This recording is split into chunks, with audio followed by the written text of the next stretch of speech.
First of all, I would like to begin by acknowledging that we are in Robinson Superior Treaty Territory and that the land on which we gather is a traditional territory of the Anishinaabe and the Métis. Can I have approval of the agenda for the open session? We do have an add-on, a 2023 AMO conference, and we'll put that under number 3. Unfinished business.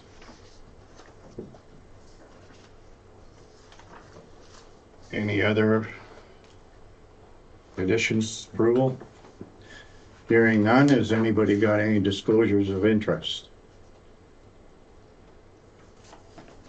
Hearing no disclosures of interest, we do have one delegation tonight, Brian. Give you 10 minutes there to. Don't need that long. Don't need that long? Come on. That'll be the first time. Come on. Okay, thanks, Mayor, Council, Administration. My name is Brian Hiller, Iron. I come here today to speak on the taxation process and to challenge the actions taken by administration and approved by Council of how the water and sewer operating costs are supported by reserve dollars and other funds. I'll start off with brief history. Back in 2000, when I was elected to council, we were approached regarding the water and sewer rates and charges and the way they're regulated. Our municipality had taxpayers that weren't water and sewer users and didn't have the choice or opportunity to use the services. We as council changed Schreiber's process and how we separated users and non-users for taxation purposes. To the best of my knowledge, that process continued till recently as I spoke to a few past mayors. Due to a great changeover in administration, council, and lack of documentation to clarify the process, council and admin have changed that process. In the Act, it states, a regulated entity that provides water and sewer services to the public shall prepare and approve a plan describing how the entity intends to pay the full cost of providing those services. The regulation may specify those sources of revenue that a regulated entity is or is not permitted to include in the plan, and may impose conditions or restrictions with respect to different sources of revenue, i.e. the gas tax. In stating that information, I feel that it is not morally correct to offset the water and sewer service costs by all taxpayers' dollars, as it is a user fee process. Hypothetically speaking, could you imagine the uproar in the community if a grader was purchased out of the water and sewer budget?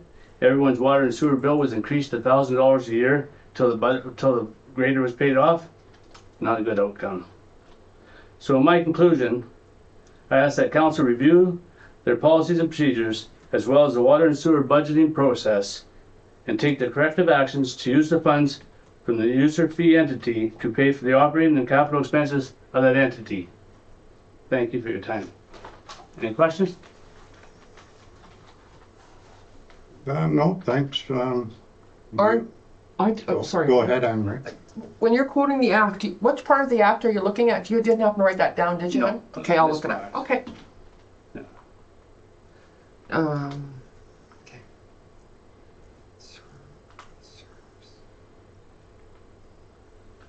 And there was a process, you developed this back in 2000? 2000, we were approached by non-users, i.e. Reg Yates and them. Why did their reserve dollars have to pay for water and sewer? They don't got that process down there. Walker's Lake doesn't have it, doesn't have the opportunity. Okay.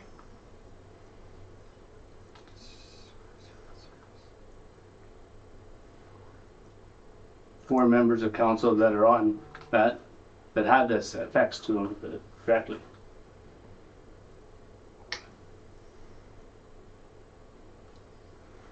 Okay. So it should be in OREG 453, financial plans under the Safe Water Drinking Act. You have it though, Nathan, for us? The, You got that information for us? yeah, I could Okay, email that to Do you. we have a plan right now? Yeah, financial plans, yes, we're obligated by law. Cause last year, it came out of reserve dollars to pay for the dam repairs. Yes. That's everybody's tax dollars in reserves. Okay, thank you very much. We'll look into it.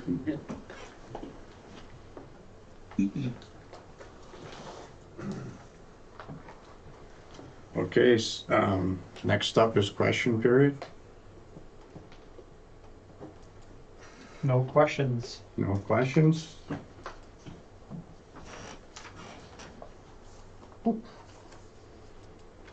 Minutes of previous meeting.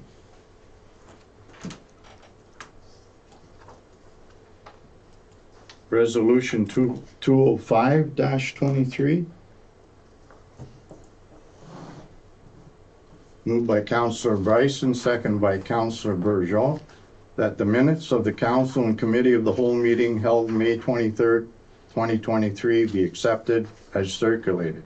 Discussion? Hearing none, all those in favor? Carried.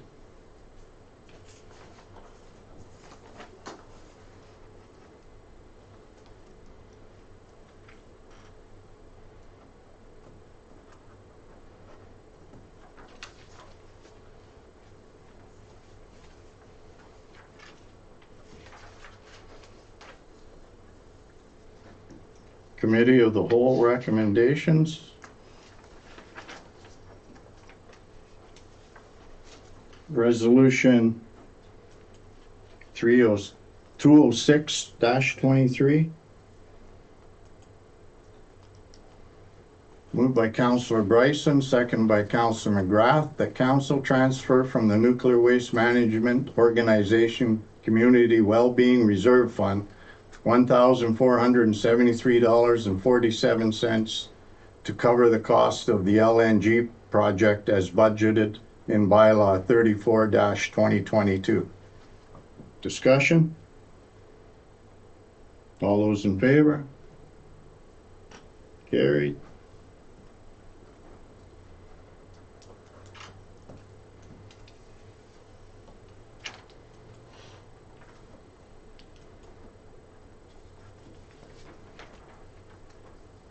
Resolution 207-23.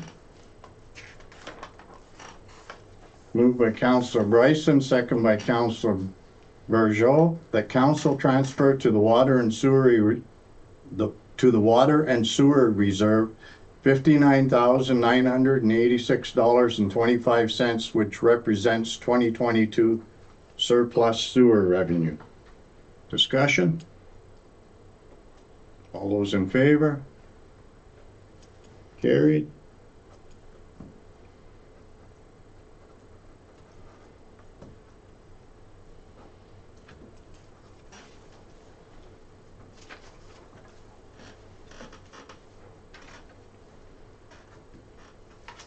Resolution 208-23. Moved by Councillor McGrath, seconded by Councillor Bryson, that council transfer to the water and sewer reserve $44,955.12, which represents 2022 surplus water revenue. Discussion? All those in favor? Carried.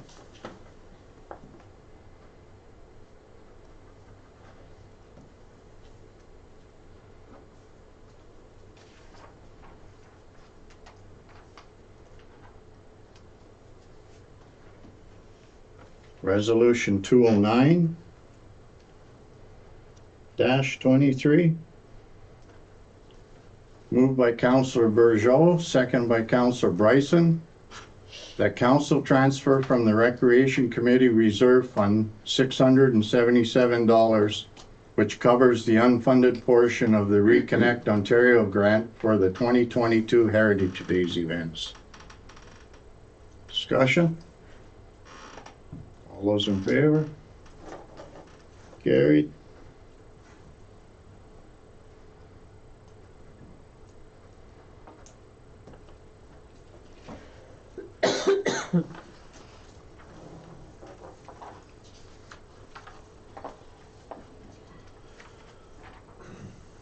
Resolution 210-23, moved by Councillor Bryson, seconded by Councillor McGrath, that council approve the municipal complex boiler replacement project as a project under the federal gas tax funding agreement, and that $42,105.49 be transferred from the federal gas tax reserve at December 31st, 2022 to cover the 2022 township portion of the project costs. Discussion? All those in favor? Carried.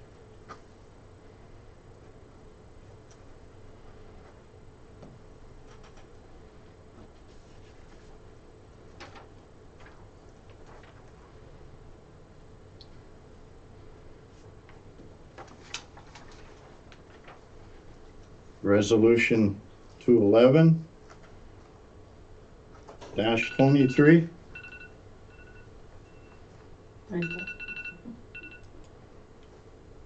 Time's up. Jeez. Sorry.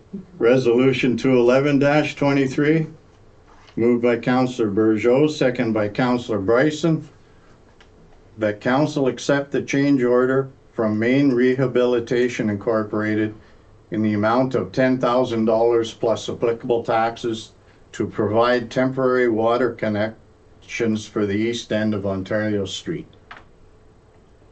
Discussion? All those in favor? Carried.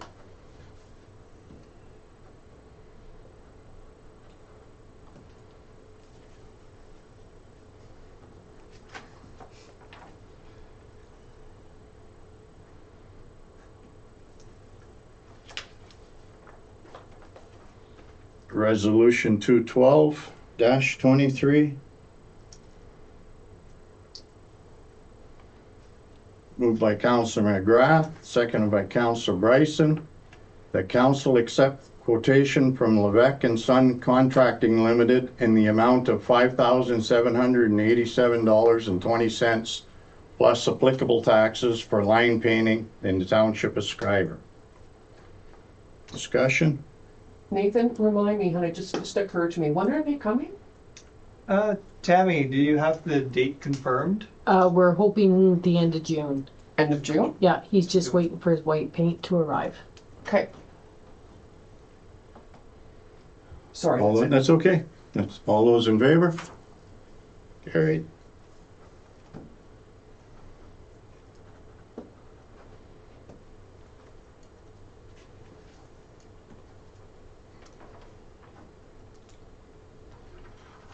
Resolution 213-23, moved by Councillor Burgeot, seconded by Councillor Bryson. The council of the township of Schreiber has identified that repairs to the Schreiber Arena roof is a priority project and approves the application to the Ontario Trillium Foundation for funding. Discussion? And as a reminder, Nathan, that funding is coming in at 100%? Yes. It should Okay. be. All those in favor? Carried.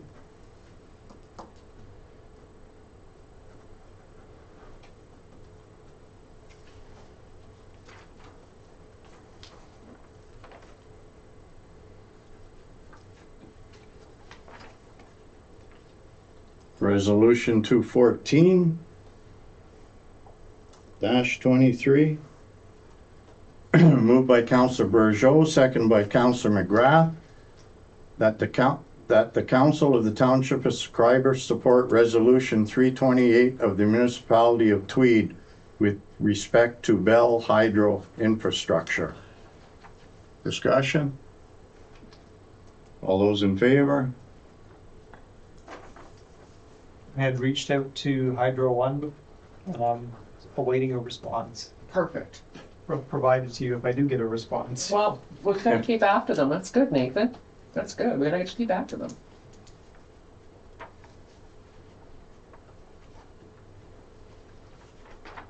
Resolution 214, 215, 215 -23. Moved by Councillor Burgeot, seconded by Councillor Bryson, that the Council of the Township of Schreiber support Resolution 2023-294 for the County of Prince Edward with respect to declaring intimate partner violence an epidemic. Discussion? All those in favor? Carried.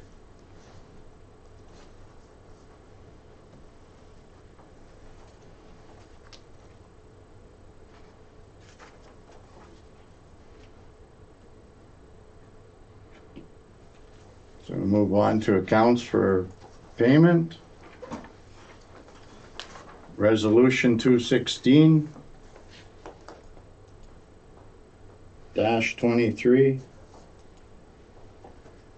Moved by Councillor McGrath, seconded by Councillor Bryson, that bank debits paid out in the general bank account in the month of April 2023 in the amount of $32,430.20 be approved and ratified. Discussion? All those in favor? Carried.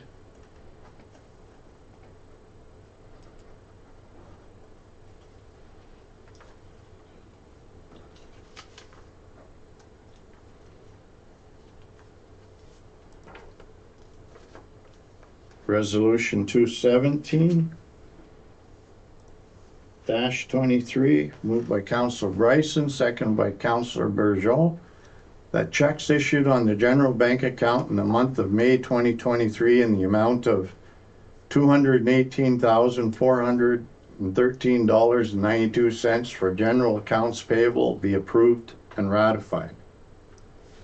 Discussion? I had a couple of questions that Marlene took care of and answered. I don't know if you guys saw that answer. The one check I had a question about was on May the 16th, the check to Spadoni Motors. But if that was all the handy transit rental cost us, we did pretty good. So that was in the amount of $4,201.07. It's not bad. Yeah, no. Yeah, that was, everything else looks pretty clean. All those in favor? Carried.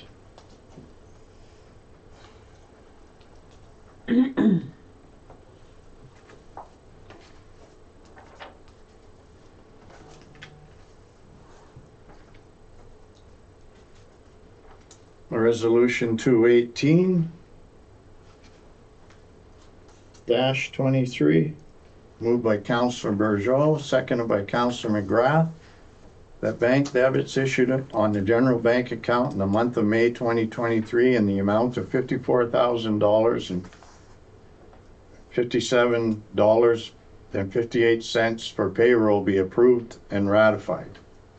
Discussion? All those in favor? Carried.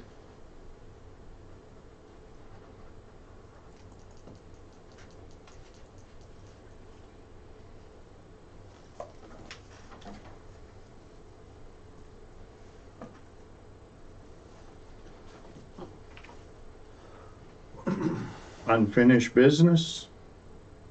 Resolution 219-23. Moved by Councillor Bryson, seconded by Councillor Burgeot, that council authorize the seasonal closure of Scotia Street at the Schreiber splash pad for the period of June 1st, 2023 to October 31st, 2023. Discussion? How's it working out, Nathan, with those signs on the poles and those orange barriers? Is that working?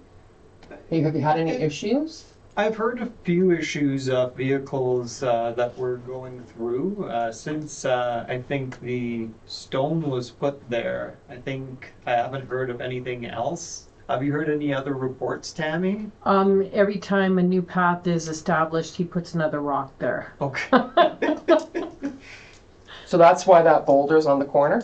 Okay. Yeah. And particularly where that boulder is was a pretty good idea because we do have a valve there that we were quite concerned would potentially get damaged if a heavy vehicle went over.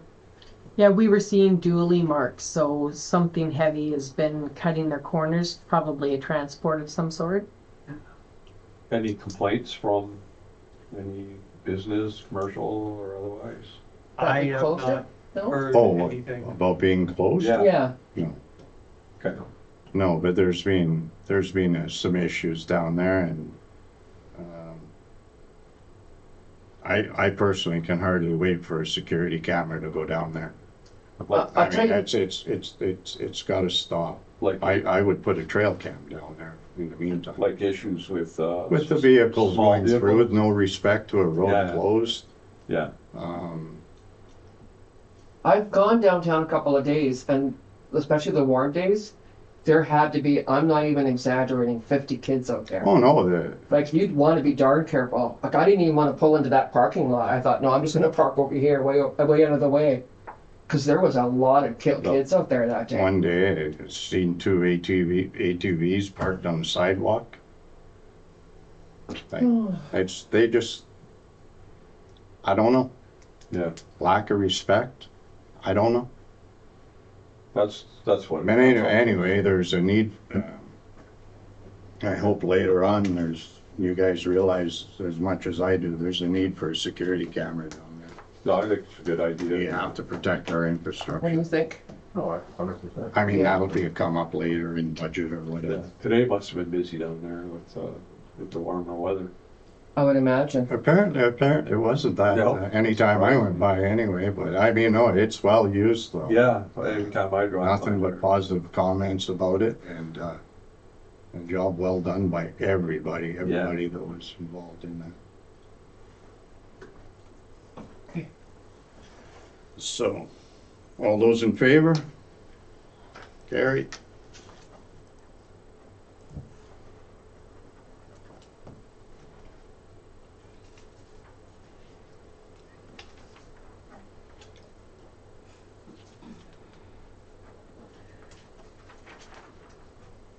Resolution 220-23.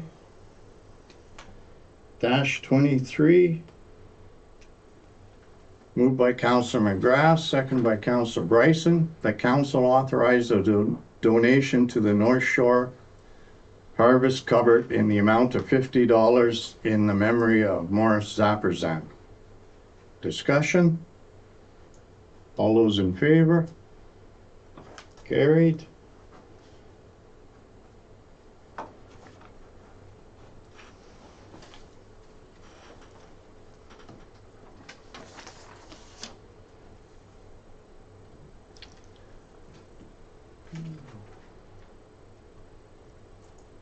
So now we'll move on to the committee of the whole portion of the meeting. Department reports and committee board minutes.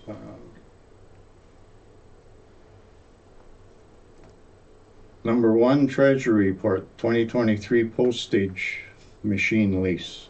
And the recommendation here from the treasurer that council authorize the agreement with Pitney Bowes for the lease of a Send Pro CS series postage machine, C-series postage machine for the term of October 1st, 2023 to September 30th, 2028 in the amount of $1,545 per year plus applicable taxes.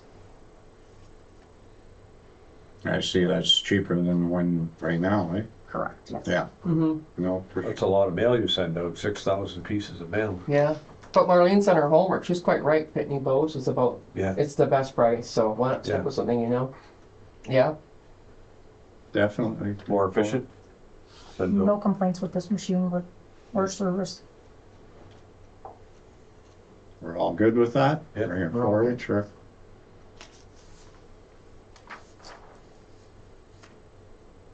Director, number 2, Director of Operations report, status update. Tam, if you don't mind just sharing with council some highlights in your report. That water restriction would be a good place to start to remind people, Tam. The water restriction is in place. We will be doing our unidirectional flushing over the next 2 weeks. So it's important to try and maintain our elevated tank at 85%. What was it today? We were at 89 today. 89, okay, so we're gaining ground. Last week we were at 90, 93. 93? Yeah. So what would have dropped it to 89? So it is just the summer demand? Yeah, It keeps- you mean today it dropped it to 89? Yeah, The when we were really in danger last week, we were making water as quickly More as we water, yeah. possibly could. We've turned that down again. So today they were making water at 16 liters per second.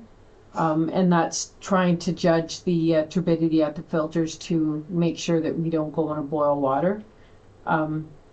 But I mean, we're holding our own. It's quite normal for levels to drop during the day and pick up at night. Just increase, build back up overnight. Yeah. Yeah. Did you notice a positive difference once the water restriction came in? Yeah, we regained ground quite quickly, actually. Okay, Yeah. okay. We have some significant breakdowns at Public Works. That trackless has been down. We fell behind on our sweeping. There was no hydraulics on the machine. Through discussions with the supplier, we were able to start at the cheaper end and work our way back, and $2,500 for the part actually was the cheaper end. So we are back to our sweeping again. The grader should be heading up to Thunder Bay sometime this week. He called this morning saying that he had a float going by our door. And the plow truck at the moment is down. It just will not stay running, and it's not throwing any codes, so they're all kind of scratching their head on that one. Mill Road has been involved in that. And the CLI ECA, we have our 2 permits. This is a new initiative by the ministry. So we have a new CLI ECA for the Schreiber stormwater management collection system. And then we have a CLI ECA for the municipal sewage collection system. With that comes some big significant deliverables that I'm currently working on. We have to develop a operation and maintenance manual to meet all of their criteria. So I'll be working on that over the next little while. I have met with Aqua. We're the authority over the collection system, so it's not really under their umbrella, but they have been gracious enough to kind of guide us along and help us with the compliance end of things. So I'll be working on that over the next few months because the deadline is October of 2023. 3. right. The stormwater system, Yeah. it's not owned, not Correct. much of it's owned by the municipality. It's Only a 91 meter stretch, right? Railway and MTO. So what are their responsibilities in that regard? A lot of the stuff in that section was like NA, it didn't apply to us. That's right. It's Yeah. very complicated because although the infrastructure owned by the MTO and by CP are very old infrastructures, we've tacked onto them and expanded that through a small selection of streets. So by that definition, it falls under our umbrella as far as responsibility goes. Our systems are quite simple. We have no overflows. We don't have any tanks. We have no pumping stations.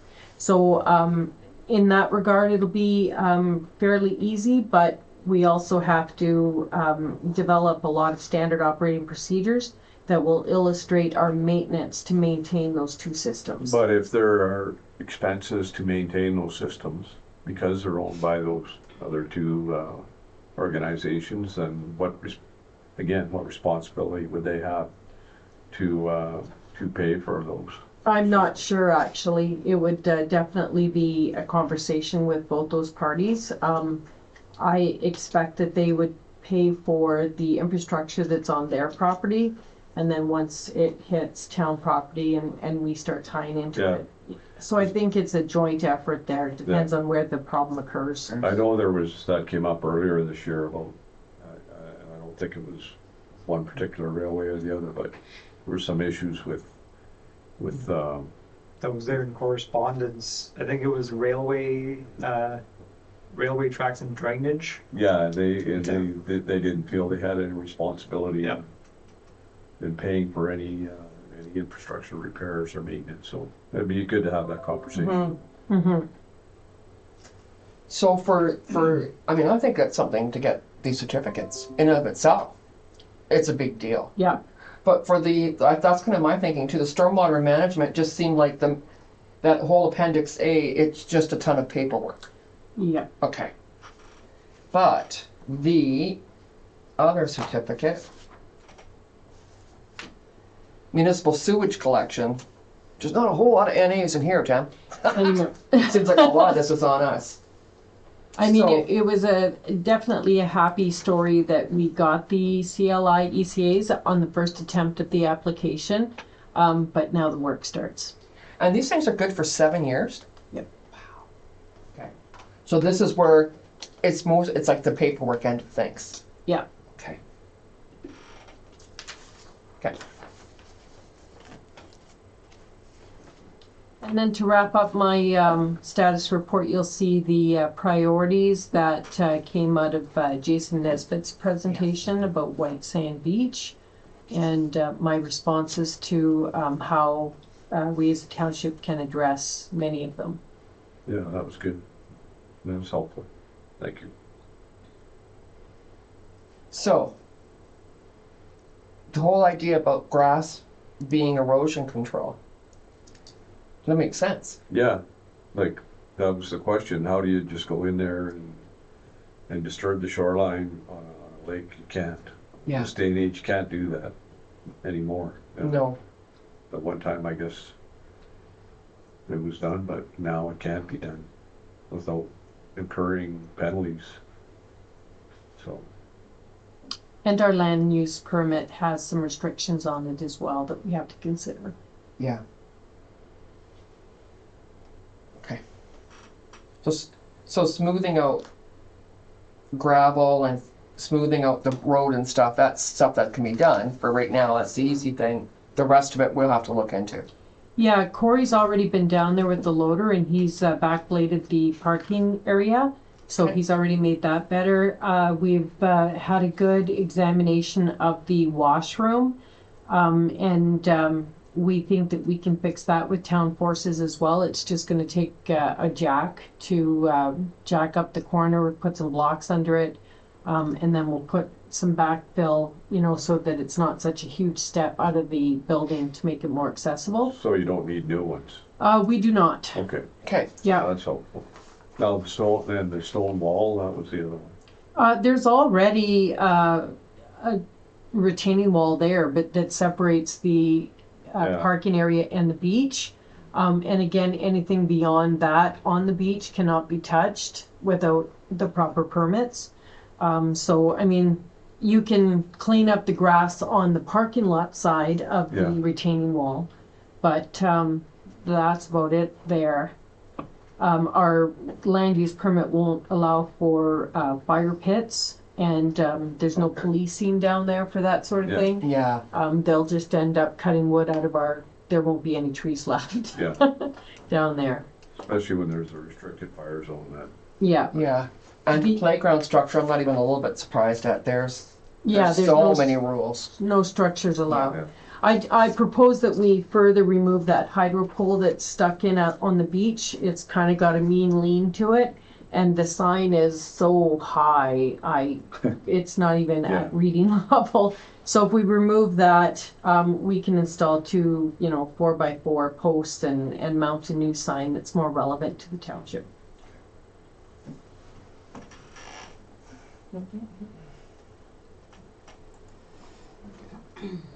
Okay, thanks for Thanks, Dan. Thanks, Dan.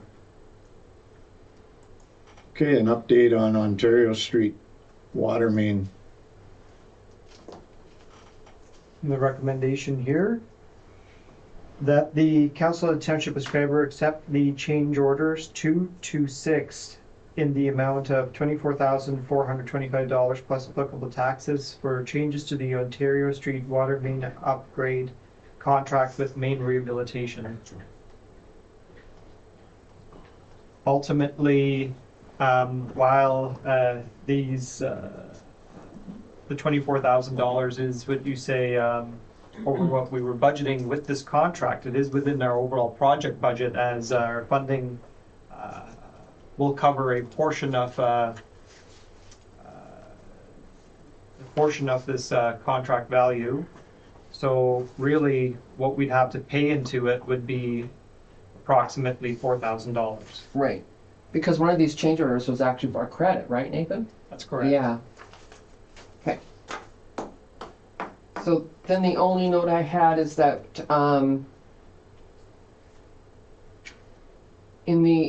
this is more information provided by Marlene, that the original funding portion from us was gonna be 137, it's now gonna actually be 133. But the mayor and council needs to decide whether we're borrowing this or transferring this, or are we gonna be moving it from reserve? So again, when we get to that, that'll be a decision to make for our portion of this. Yeah. That hadn't been decided. I wasn't sure if it had or hadn't, but yeah.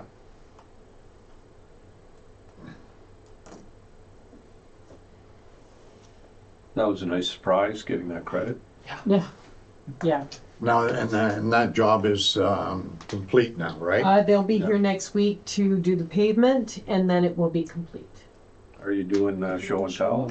Yeah. Oh, yeah, well, there's your pipes. The one pipe on See it on the on camera? my right is, On the right? I'll do it. is what the pipe looked like when we cut. That's actually a section of our pipe. And then the other one is the lined pipe.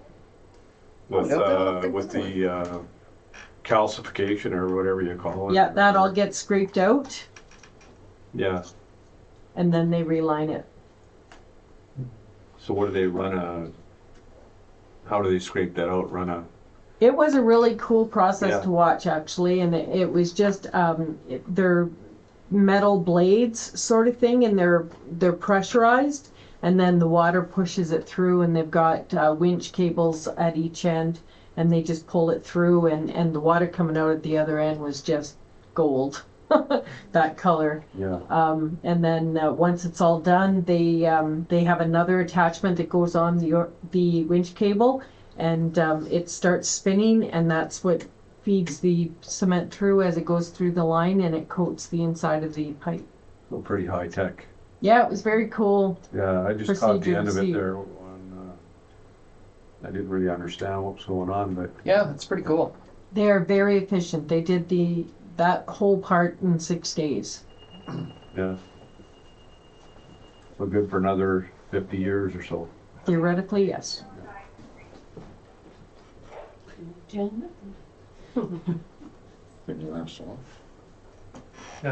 Very glad we were able to get this project Yeah. covered No, under the excellent. ICIP Yes. funding, because again, the cost is again substantially huge just for one street. One So you street. can imagine the rest of Yeah. our infrastructure.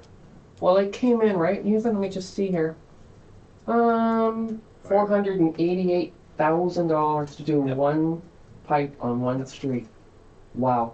So you're right, the funding was excellent. Where do you think the funding came from to put this water line in and sewer line in back in the Back in the day? 70s and 80s? You were around for that, but where did the funding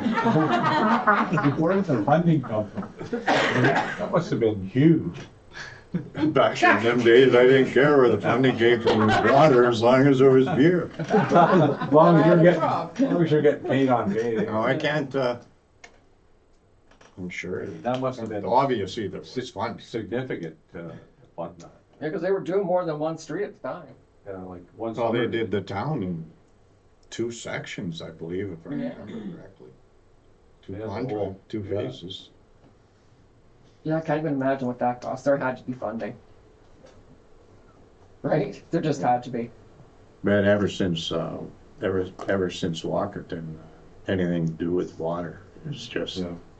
price wise, Yeah. and safety too, but I mean, price wise, it's, Yeah, But even with our delegations that we have with the province, I keep on telling them that this ICIP funding, OCIF, all of this funding really is a lifeline for us in a small northern community to make sure that we get these major infrastructure projects Right.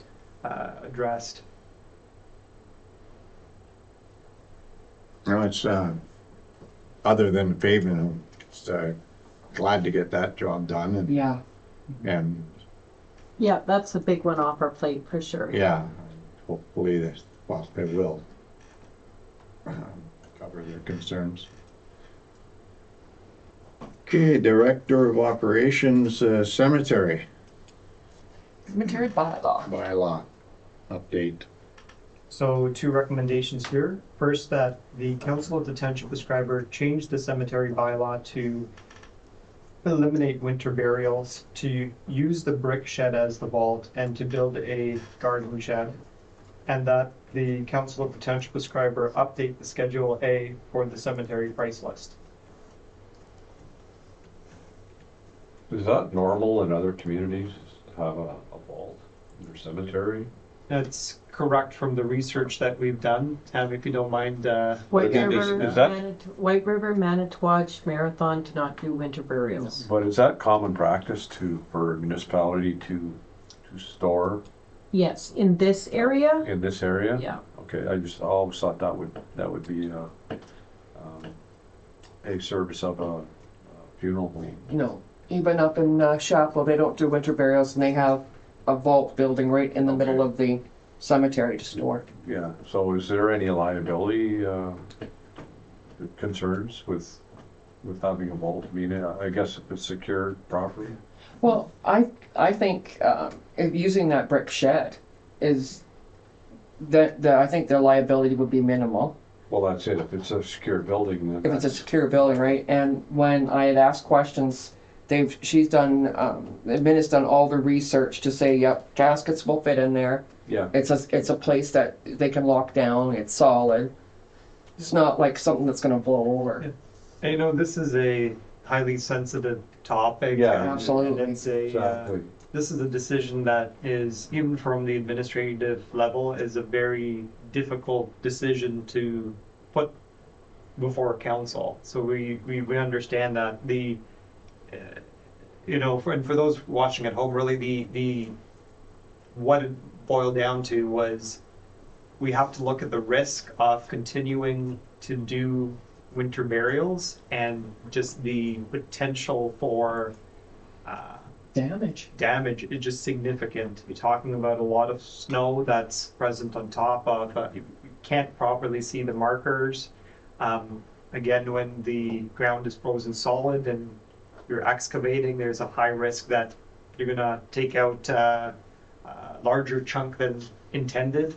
So we had to balance all of that, and also again with a very small crew that we have 3 people in public works. If there's a major snowstorm, how are we going to be able to work under these conditions to make sure we do a job? And if we're going to guarantee a job, we need to do it 100% perfectly in respect to Yeah, the family and their deceased loved one.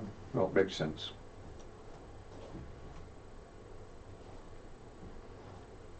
Yeah, I'm okay with quitting winter burials as long as we're using that brick building.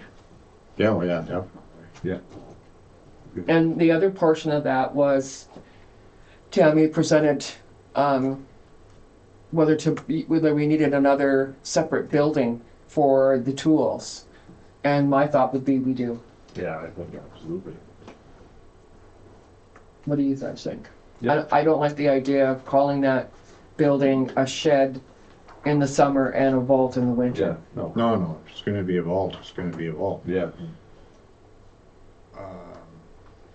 I think we gotta go with the, I think it's budgeted for 4,000. I think we gotta go with that, when the time comes, for sure.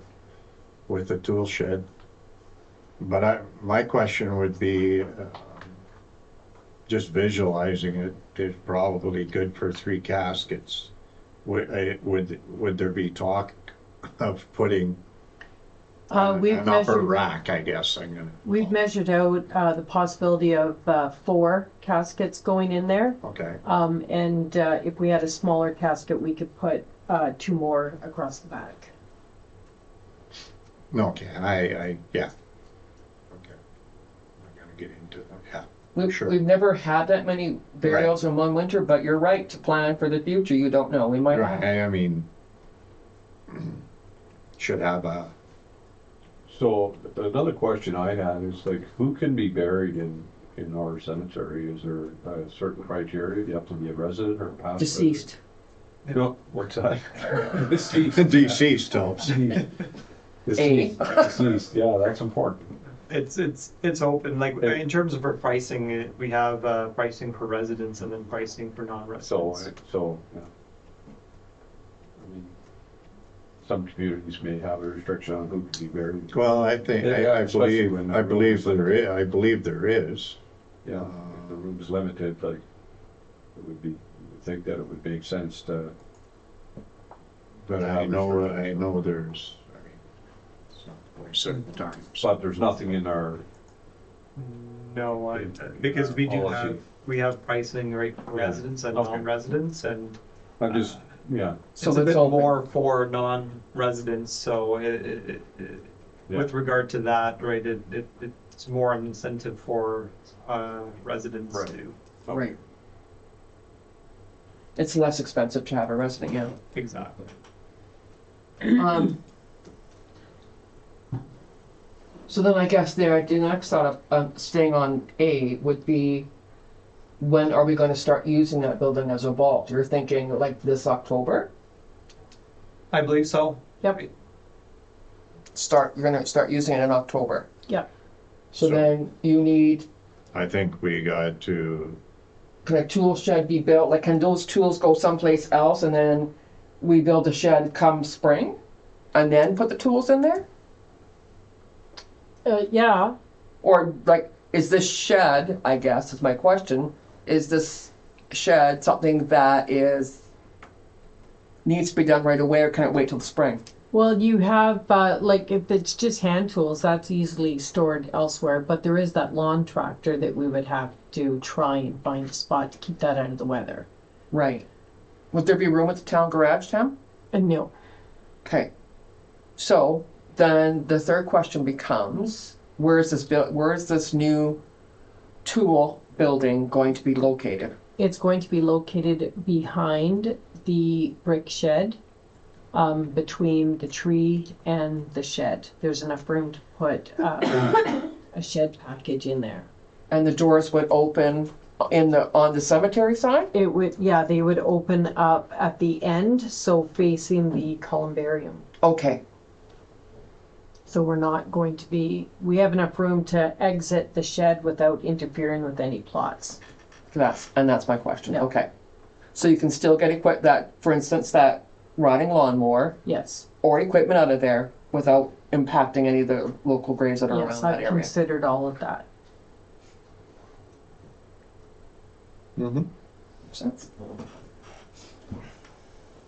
but I think we have to, and correct me if I'm wrong, but I think we gotta get it out there to the public.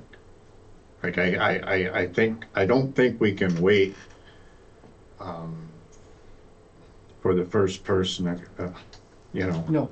and say, oh yeah, by the way, I think Schreiber has to be educated on it. As per your, the report that you have in front of you, there's a process to change the bylaw. Right. So there will be some public announcements, and then we can always just carry on from there. Yeah, That all has to be done. yeah, Carefully, newspaper yeah. and stuff, yeah, for sure, but I agree, carry on, and we have to make sure, do our responsibilities, due diligence, and just make sure that Schreiber's aware, because we don't need, I mean, are we gonna get it? Maybe, but at least if we do our thing, then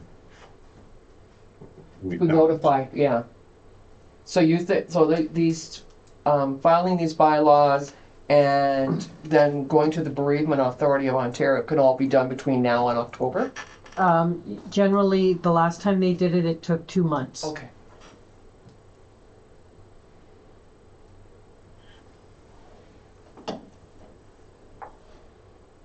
And then item B.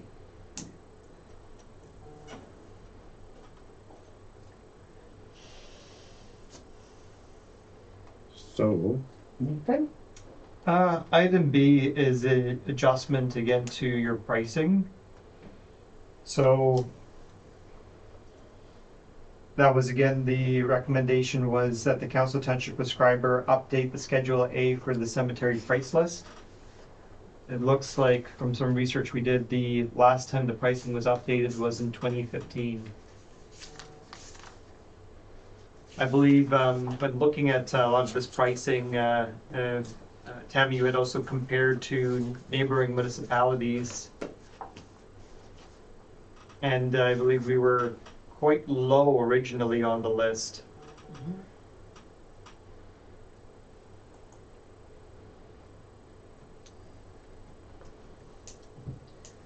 So are we, okay, so you wanna talk about, what do you wanna talk about first? You wanna talk about internments or full burial plots? Whichever. No.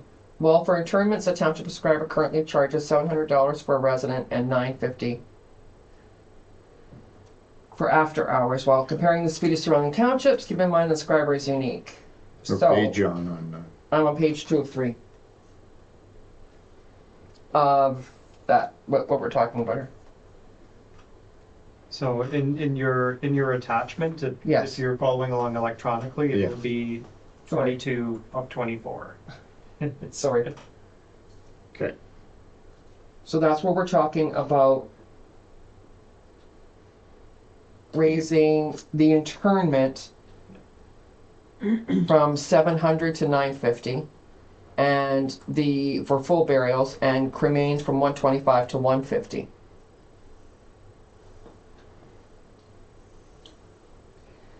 And Tammy did provide us with a cemetery price comparison.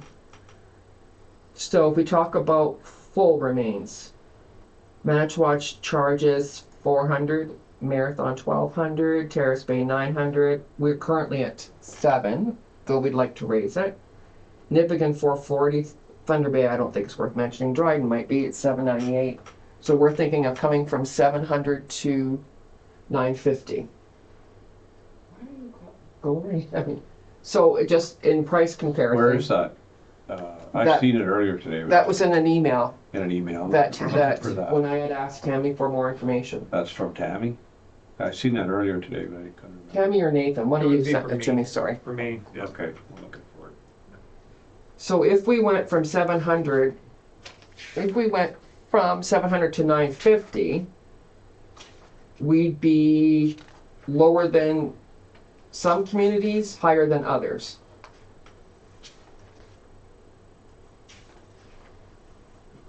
Right, I personally, I don't think that's a big increase. Okay? And then internment of remains, cremation remains, she wants to raise it from 120, Min wants to raise it from 125 to 150, which quite truthfully is pretty much on par with what other communities are doing. Mhm. So I don't know what you guys think about that. So what did you say again, Anne Marie? Just So- looking at the chart here. So You're looking under. internment for full burials, we currently charge 700, Yeah, and that's in comparison to what other communities are charging, right? So Manitowoc 4, Marathon over 1200, Terrace Bay 900, Nippigan 440, Dryden 798. We're thinking of raising it from 700 to 950. And then cremated remains, we're currently at 125. They were looking for a slight increase to 150, which is pretty much what other communities are charging. In fact, would be lower than 2 or 3 yeah. communities. Prices are not out of hand, that's for How sure. long's it been at 700, do we know? It's 2015. Yeah. Well, probably justify an increase. Everything else. Yeah. Yeah, went up. definitely. Yeah, So- I don't have an issue with The internments, yeah? Maybe we'll be negotiating a new collective agreement next year, so labor costs are forecasted to increase, so. Right. But then we get into full burials and cremated burials. And the increase that's suggested here is like 100%. Some of the logic here, you know, when you compare to the columbarium just for the niche, right? That's $1,200 just for the niche, right? Mhm. And the burial plot itself has been cheaper. Now, the logic behind that has been because it costs money to actually buy that columbarium, and you're recovering the cost there. A factor that sometimes is missed out when you're looking at land is sometimes you don't put a tangible asset value on land. However, there's just ongoing operating costs that are required to maintain those plots, right? You're talking about a lot of maintenance that's going on from, again, especially the grass cutting.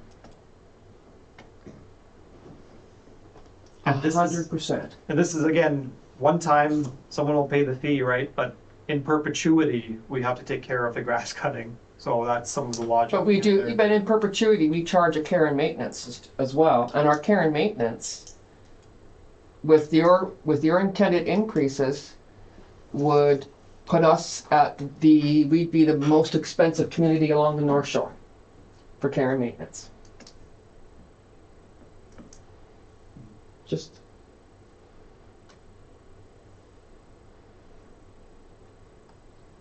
I don't disagree that for the burials, whether it's a full burial or cremated burial, that we need to do an increase. I just question 100%, Nathan, that's all.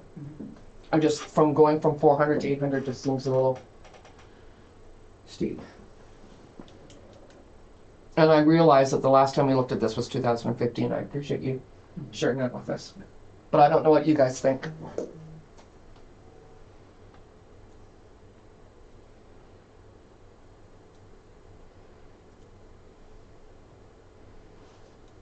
Definitely.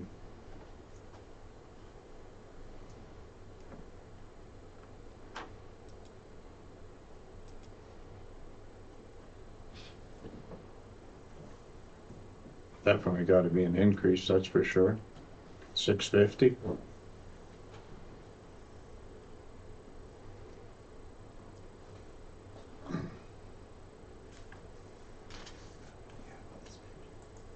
Just because I print everything out.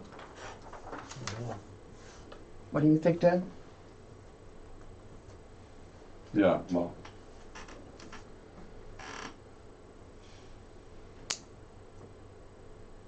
Like you say, we're the most expensive on the North Shore for care and maintenance, but we're not the most expensive on the North Shore for everything else, right? Not for burials, no. Yeah, so is it all gonna balance out? I don't know. Yeah, what's the burials? I haven't got that in front of me. You don't have that? No. Okay, so burials, burials, if you want to talk about full burials. Number 2, for a full burial, we charge right now 400, 290. Manitowoc charges 200, 290. Terrace Bay charges 258, 258. Marathon charges 264 and 290. For the lot. For the lot. Just for the lot, For okay? the interment, there's, Now, the internment is a different thing. So, in the internment, hang on, I'll tell you. Maybe Tammy has this faster than I do. In the internment, The care and maintenance is not up for debate, that's all regulated. okay, so if that's the only thing that we're, the 290 to the 320, Yeah, that's all regulated. Like, yeah, you can reduce the care and maintenance cost. It's based on a percentage Isn't that how it works, Cecile? It's a percentage of the, It's 40% of your lot price or $290, whichever is more. So, So at The 400, reason that- so at $400, the 40% is less than 290, so it was 290.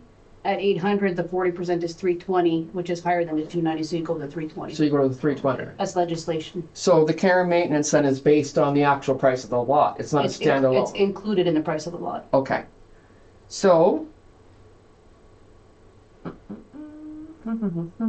So if you, and that's a one-time cost. Yes. Yep. Yeah. So it won't be, yeah. So in the, so the price of the lot was 400. 290 of it was for care and maintenance? Yes, so you were getting $110 of the lot price. The mhm, rest was going to care and maintenance. yeah, I don't think 480 is that bad for a lot. If 320 is going for maintenance. no, I don't disagree with you. What I'm looking at here is the thinking of raising the price of the lots for full burials, cremated remains, and in an unpaid family lot. I don't know what that means, Cecile. An unpaid family lot is one that was in existence prior to January the 1st, 1955. Okay. We're looking at raising, like, if the care and maintenance follows the price of the lot, then that makes sense that that's going to go up. But we're looking at raising those prices from what we're currently charging, $400 for each item, where the recommendation is to raise them to $800. You're looking at a 100% increase on every one of those. To me, that just seems a little steep. So I don't dislike your idea of 650. Where the care and maintenance at that point would stay at 290. Yes, because I believe it was $700. $700 was the break point between the 40% or the 290. Anything below 700, your care maintenance would be 290. Which is what other communities are charging, right? Manitowoc's is charging $290, Terrace Bay is charging $258, Marathon's charging $290 for care and maintenance. And that's because their lot rates are not $800.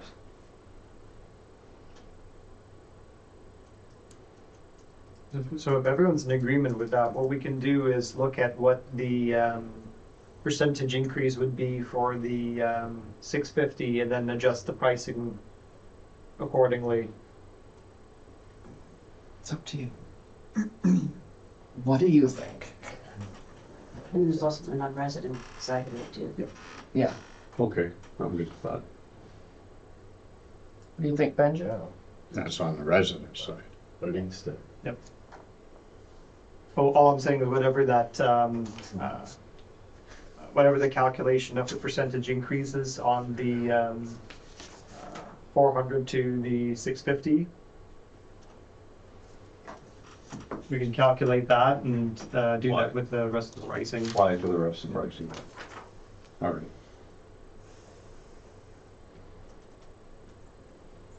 But separately from the interment, because in the interment costs, I think everyone was in agreement with that. That was fine.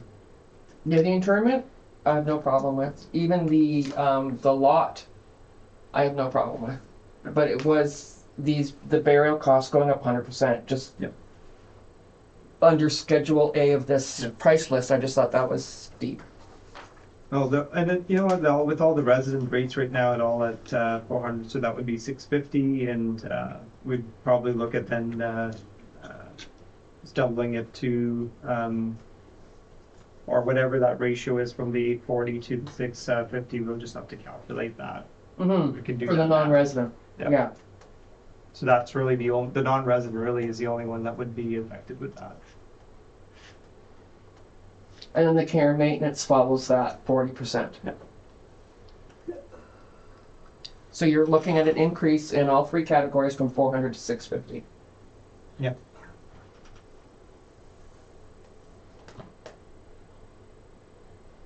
Good. There it is. You take one. So as we make those changes, and I think just because we would want to have enough time to move through the process. So we'll have to look at what our next steps would be. Would it be in terms of process? We have to The give notice. next step would be bringing the bylaw forward and having it approved by council. Oh, that's done before, and then we do the notice after. Then you do the notice and the sign and then everything into the Bereavement Authority of Ontario. All right. Because yeah, she wants to have this done by October, and it makes sense that's what you would do if you're going to start right away. And I think when I read the rest of the bylaw, I think it was that your changes made sense. I think that was it. It was just the pricing I had questions about. Okay. And you just do, you say the percentage for the non-residents? Like, Yeah, whatever that calculation is. Yeah.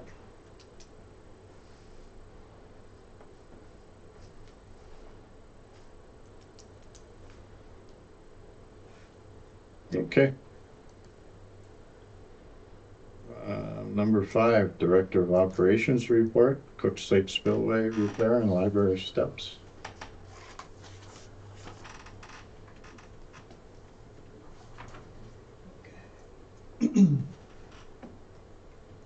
Recommendation here that the Council of the Township of Schreiber accept the quote from Vector in the amount of $35,250 plus applicable taxes for the repair of the spillway at Cooks Lake Dam and to the library stairs.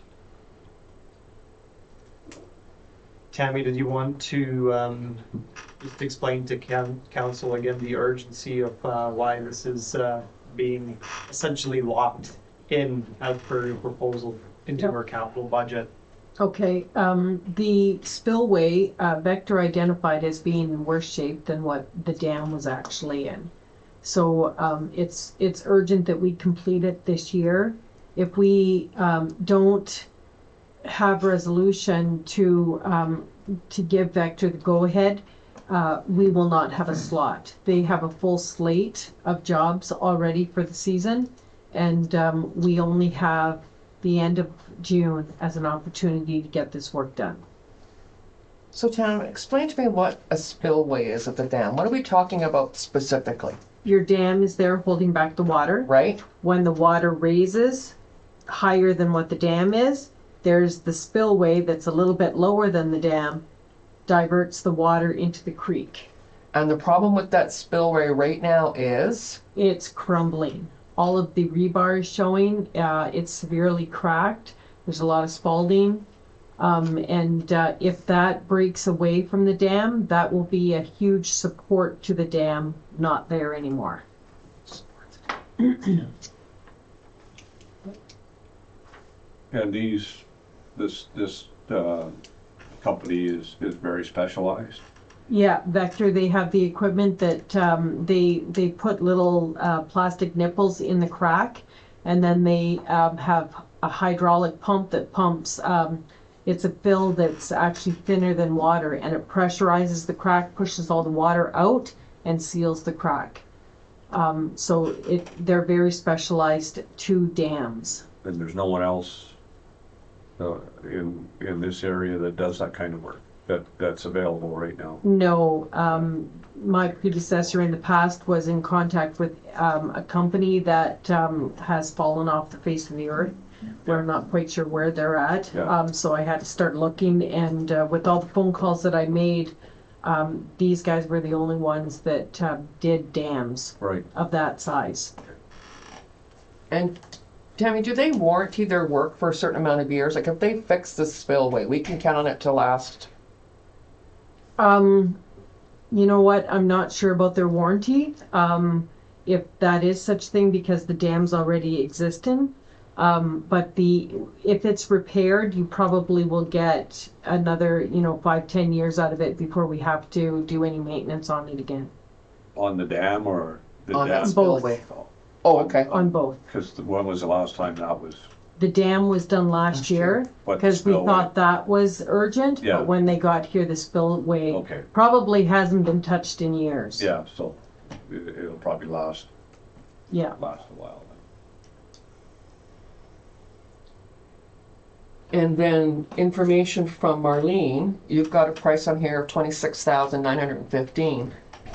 But we already have a somewhat soft plan in where we're taking some money from infrastructure, Nathan, and then some money from the water to help pay this. It's gonna leave us with about a $6,300 bill, is that right?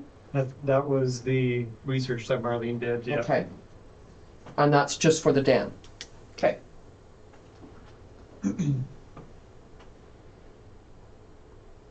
That was one recommendation. And the library steps.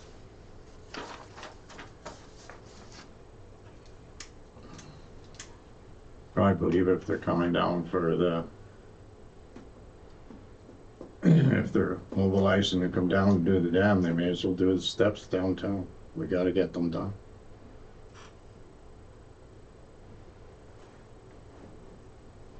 And these are the 5 steps. Yeah, Yeah. Okay. yeah. And that's a priority job that we have identified. From the library? Okay. But again, if we're making these critical projects, you're buttonholing down this money in the capital budget. Okay.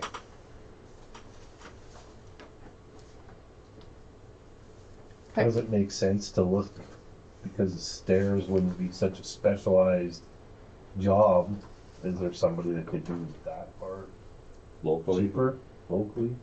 The cement blocks have to be removed because they're all crumbled and broken, so they need to be removed. The step needs to be supported while we remove the blocks, and then put the blocks back in and put the mortar around it. The issue is, I mean, you're paying mobilization and demobilization for Vector already, so it's to your benefit to do that job. Otherwise, you're paying mob and demob to another company coming from Thunder Bay. yeah, they're experts, so, Yeah. I mean, the job's gonna be completed properly.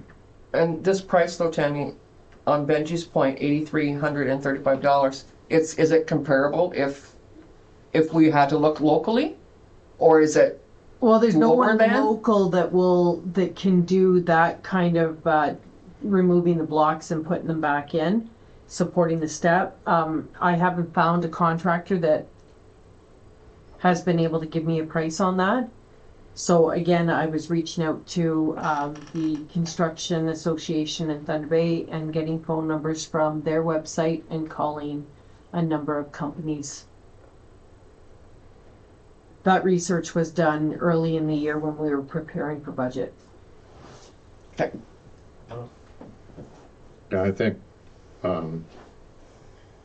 you're looking for recommendation Yes, yeah. tonight, green light tonight, Yeah. because of the timeline of it. Yeah.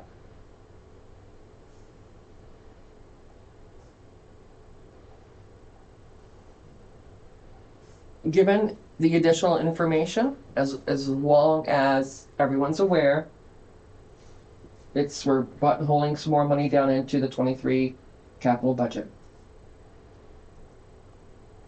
As long as you're okay with that.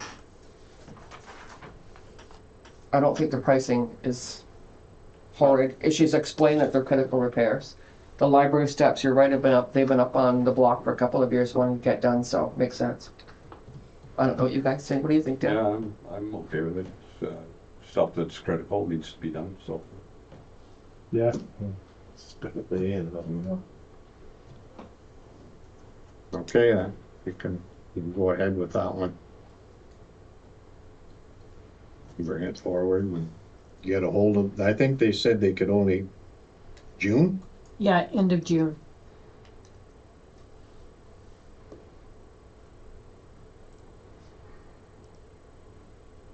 Okay, building permits and demolition permits report.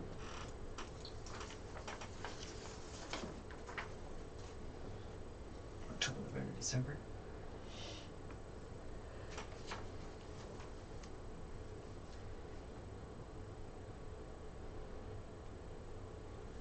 Not a heck of a lot, eh? No, not a lot. It's been a slower year again reported builds. Do you know off the top, Nathan, how this compares to previous years? Not at the top of my head, but Because it's like the first 5 months, right? and for myself particularly, I tend to get more involved right when it's something that requires a planning approval. Right. That tends to then take up more of my time. But it has been, in general, at least for me, a quieter year. Yeah. That being said, again, we have July and August to go through, so. Okay.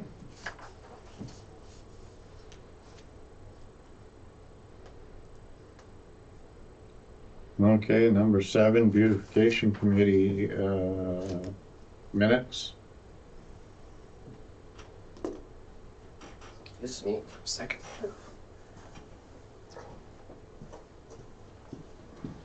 Pretty straightforward. I passed the torch to Benji. Yeah. Yeah, it was, yeah, like you say, pretty straightforward. Some good things going on.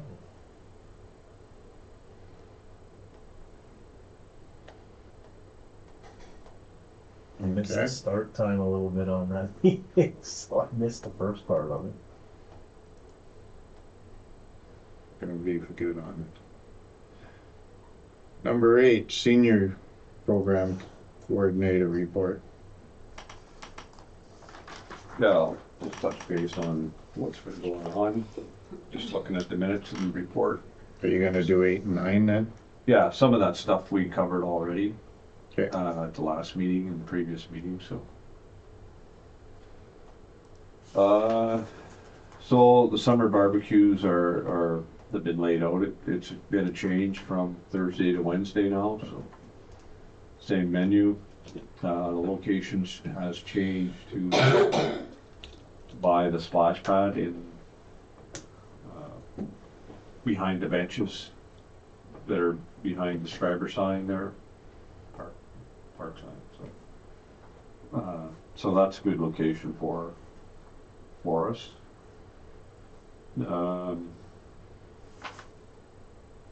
Computer training was put off till the fall. There is trying to get a music jam session going, and the first one went pretty good. There's a few people that showed up and playing guitar and different instruments. Were you there, Nathan? I was there, I guess, 2 Wednesdays ago. Okay. I was live streamed, so. Yeah. So all went pretty good. The Velvet Tunes. Seems of people were Nathan Keats. seems people were enjoying themselves singing along. There's no age restriction, so anybody can attend. So put care, nothing going on with put care. I mean, that's something that gonna try to get it going, but nothing at this point.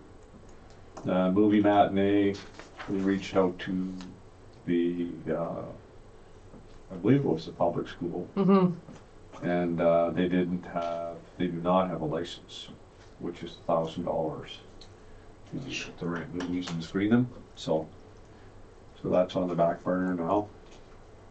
Blood pressure clinics are ongoing, and was that today, or there's another one this week, I believe. Tomorrow. And that is, You guys going? My wife told me I should go. yeah, so that is tomorrow.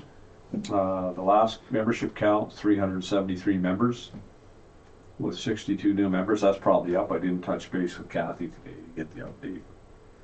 So coffee time on Tuesdays. Baking is available by some of the local bakers. Good participation in that. Swedish weaving is ongoing. VON. Chair yoga up and down with the numbers. Ramoli is very popular with many attending and upwards of 60 people. So Sewing 101 on Monday. The regular teacher, Karen McGinnis, is taking a break, so Some of our local committee members are taking that on. Pool, we have a plan to buy new equipment for the pool room, but that seems the numbers have gone up for that. Floor curling is ongoing, and the spring fling, 100 people attended. So I think that'll be an annual event. Yeah. And it's a good opportunity for people to get out and socialize, and also we do run a membership campaign. So just another update on Heritage Days. So they're going to be involved on Wednesday for lunch, bocce on Thursday, with a floor curling tournament and a barbecue, Sunday barbecue during the wrap-up. And July 1st, there's a barbecue, and and they're also holding a bingo, which is going to be indoors this year. Last year it was outdoors, which went out really well, but the weather was good. So the Marigold campaign went off really well. I planted some the other day, and they're thriving. Really? Oh yeah, yeah. I transplanted them in bigger pots, so I know what I'm doing. So they're going good, especially with this warm weather. And we do have an ongoing wish list for our grants. That was something that was brought forward, that we should have a wish list so that we're ready when the grants come out. Yeah, well, that'll be helpful to administration for sure. Yeah, so our next meeting will be this Thursday. So. Okay. Thanks for that. Doing well. Yes. Our busy group. Number 10, occupational health and safety meeting minutes they're there.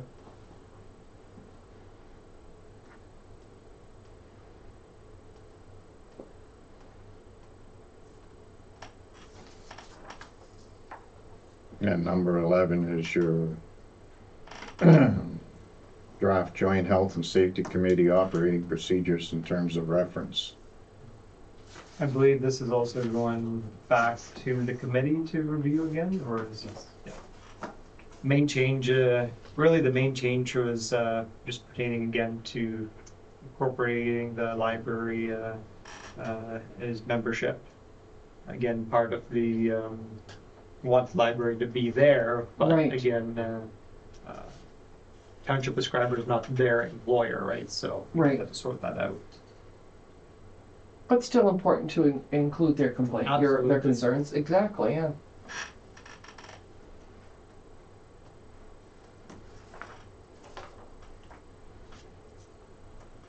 And number 12, then the bylaw report.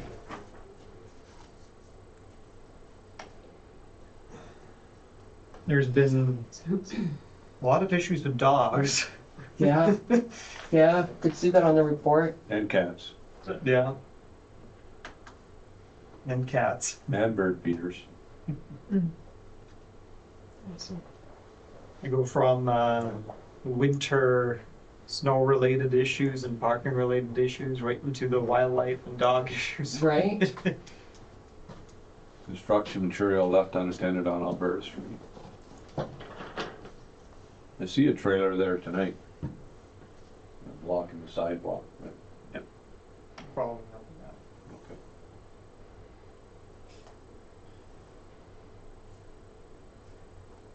She's keeping up on Yeah. a lot of the stuff that's going on. Well, I love the new report. Yeah, and the report is It helpful. is so helpful. And I think that was the good thing about it is it allows you to see a lot more rather than, just a list of.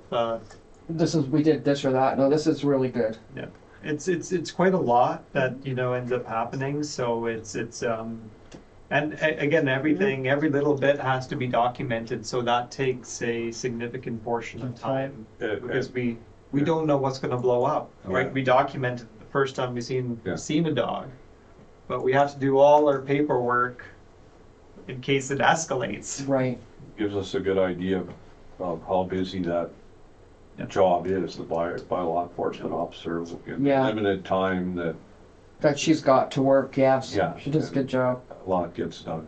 And you're quite right, Nathan, like dogs running loose or dogs going other people's yards to do their business is one thing, but a dog attack on a person is something quite different. Oops, goes there. Okay, nothing more on that. Fire department activity report, March and April.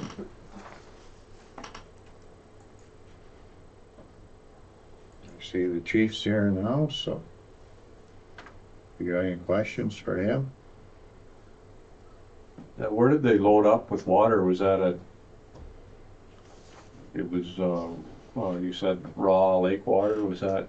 Oh, for the railway flat truck? Yeah. We pulled it out of Walker's Lake. Out of Walker's Lake, oh, okay, I get it, yeah, so, Yeah, we drove up there 4 times. yeah. Over it that way.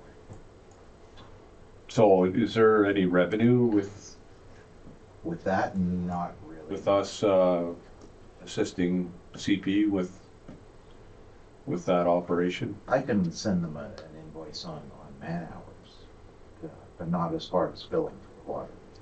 Yeah, I wasn't worried about the water. So that is something that's been done in the past. Yes, it has. Yeah, Yeah, not in a long time, but it's been done. They used to bring old retired tank cars down. Used to fill those. yeah, I remember that a few years ago when I was still working. It's all good planning for forest fire season. Well, no, especially given how dry everything is, Yeah. right?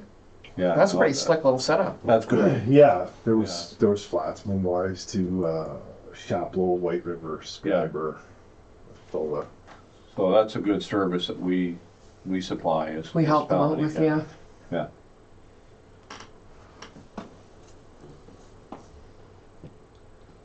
Nothing else jumped out at you there. No, No big increases in highway issues. No, Responses. actually, we usually experience a decrease in highway. In the whenever summertime? Well, no, it usually goes up in the summer. Yeah, But when the MTO is doing work on the highway. With the Like construction? they are right now in the Ross Park, Pace Plat area. It slows a lot of people down. They're stopping for construction and they're going through slow zones. Yeah. So we find that the highway incidents actually decreases whenever they're doing major work in the area. kind of makes sense, eh?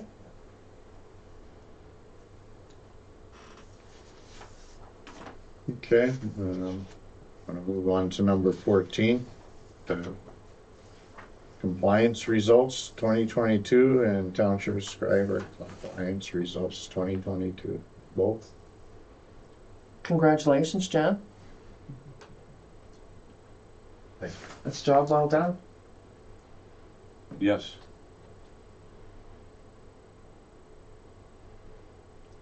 The Emergency Management and Civil Protection Act requires each municipality to develop and implement an emergency management program that includes all of these features. Congratulations on your municipality's efforts in meeting these requirements in 2023. It's awesome. Yeah.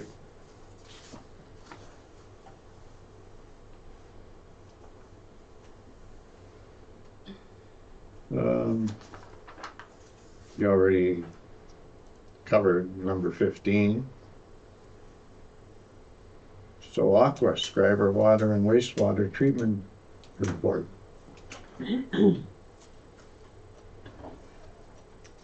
How many, Anything? Go ahead.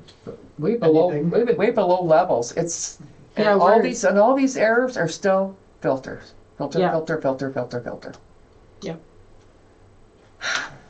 But no red flags in the report, like No. everything in there was quite normal. Like, yeah, That is just the nature of our system. right? Yeah, filters. Hence the, Yeah. But like out of these 24 pages, so much of it is, Yeah, right?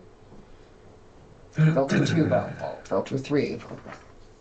But I suppose you say like that's equipment. It's bound to have its hiccups. But you're right, there were no red flags at all.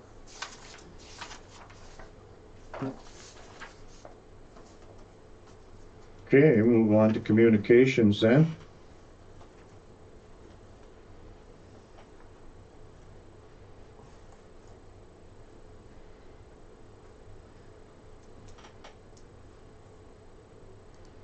Number 6, thank you from Margie Yeah, Smith. that was very nice.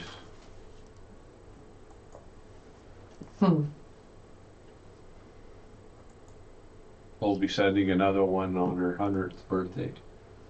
Right? Yeah. She's Yep. doing so good, my goodness. Number 5. Yep. Number 4, Nagasaugan Chamber of Commerce membership form. For municipalities, the 2023 startup discount, which expires June 30th, for municipalities is $150. Down, that's half price. Full price is $285. Seems like a pretty good deal. Well, I think on behalf of the economic development, And they've we're listed, not right? chairs, what are we? Representatives, that it's a good way to support a local business organization that helps support our local businesses. Exactly. And if it's half price, I don't know why not. It's a sweet deal. They've also stated here, right, what does your chamber do for you? Yeah, Lobby. Quite a bit. Yeah.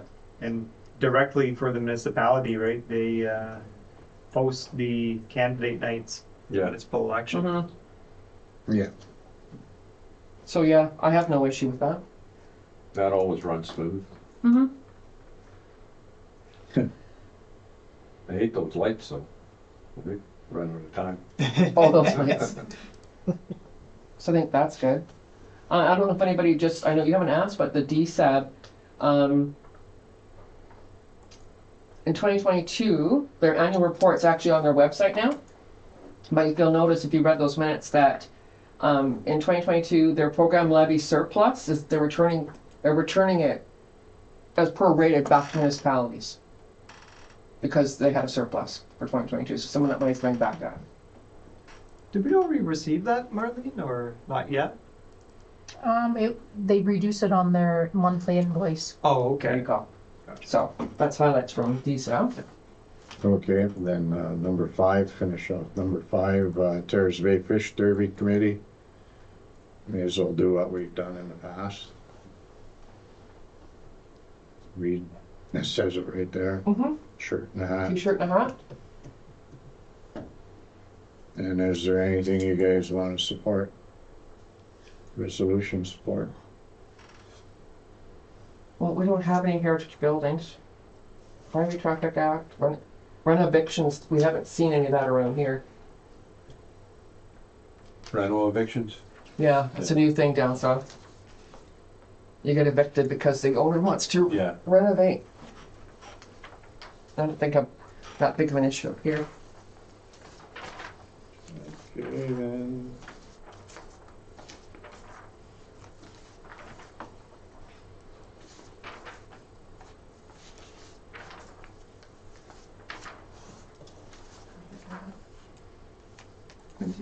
No. Hearing none other, then we'll move on to unfinished business, so 2023 preliminary budget. The budget report. The budget as we have presented here is again, it's again to provide you insight with what an overall levy increase is. Right now, it's at 5.16%. Part of what the purpose here today is to provide some insight into what projects we're recommending to do here.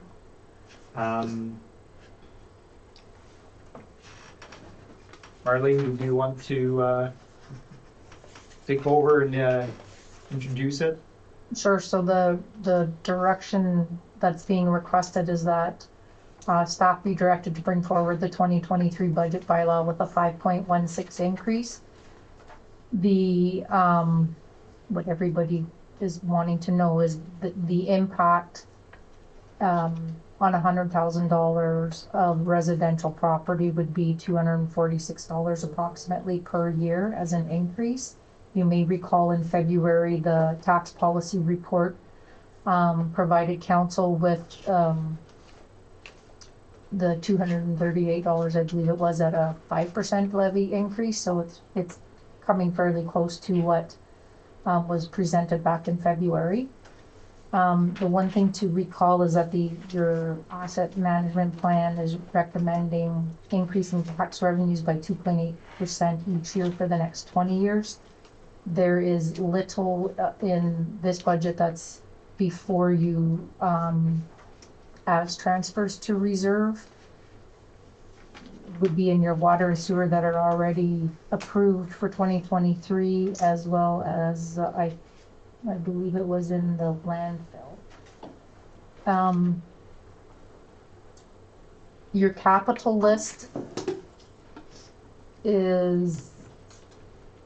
has been updated with at the May the 9th, I believe it was at the May the 9th meeting, there was discussion that there had been wish list that had been prioritized, that had been circulated to council. So that information subsequent to that meeting has been updated and listed with the attached, for now, the projects that are being funded through taxation are highlighted in orange on the spreadsheet. I can go through them. They were listed in an email as well if council has any questions. The overall operating budget is showing a surplus of $288,675, which you will see goes into what you have available to be funded through your capital fund. Okay, stop and say that again. So if you look at the summary page of the documents, it shows that with the 5.16 levy increase, there is available $288,675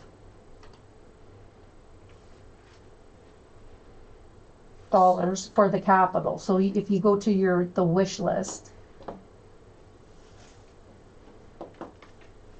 Okay. You have available, if you approve everything that's on this capital wish list, it equates to a 5.16% increase, which is an additional $115,374 approximately. And we're going to draw down that by the 288 that we have in surplus for 2022? Is that what you're saying? No, I misspoke before. I'm sorry about Okay. that. It means that in order to do, so the capital list that's being presented, in order to do everything that's on there, which includes the ones that have been approved and are being funded either through grants or transfers from reserve, in order to do all of them that are on that list right now, you would need an additional $115,000, which equates to its 5.16 levy increase. Sorry. And that all adds up to 288,675. Correct.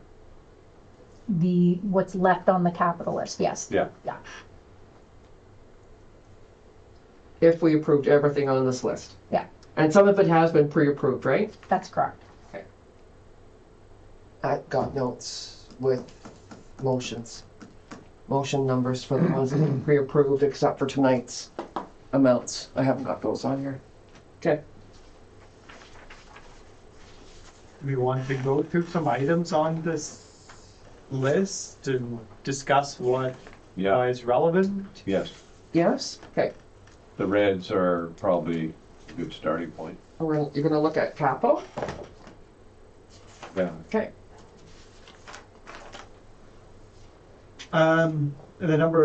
The first one here is the shared drive. This is essentially, we're looking at the cost to get a server in order to put all our electronic, we have a lot of hard copy records. the idea is to shift these hard copy records into one electronic drive. And part of what that will allow is better communication between all our departments. As you can imagine, if each department is physically filing their own files in their specific offices, there's a bit of a communication barrier associated with that. This is something that will inevitably come down as a recommendation from our consultant in their review as well, where just in brief discussion it was stated that the shared drive will really help to improve efficiencies because everyone is accessing the same files, everyone is help maintaining the records that are in that electronic format, and also should you have any issues pertaining to business continuity in such a scenario as we had a pandemic, right? Everything is accessible remotely. Of course, what's associated with that is you'll have to look into upgraded security to make sure that access to these files is maintained. Already we do, have a backup for computer, all for computers. We need a backup for this drive. The good news is just today I was able to discuss with a vendor and they offered it a different plan. Right now what I have here is just the pure capital purchase of a drive to put into our office here. They've looked at the rental of basically a cloud drive, and that instead of having a one-time purchase, you'd be looking at a monthly rental cost, which is far cheaper. It would be something that rolls into an operating cost. So that, though I don't have a full quote, we're saying it was around $300 a month. So potentially that may be the way to go. That would cover the backup as well. Correct. Okay. Yeah. Either that or our existing service provider. I'll have to see depending on that. But again, if this server is somewhere with this proprietary company, I think the backup would have to be done through them. So So it could be a lot cheaper than $51,000. then the $14,000. So the 14 for that. So Yeah, 14. And it would be certainly a lot cheaper than Yeah. that 14. So I think we could reduce that $14,000. So already you'd have some saving on your 5.1% levy. It's never going to be 5.1. So that number 51,500, what does that signify then? Pardon me? Or is that? Oh, the 51. Or is that just an item number? Yeah, that's the item below. So that's the asset management plan, plan. building condition assessments, and why that's put on there. It's put on there as a basically everything on the left side is what we're including. The right side is to put on your radar, but it's a deletion for this wish list.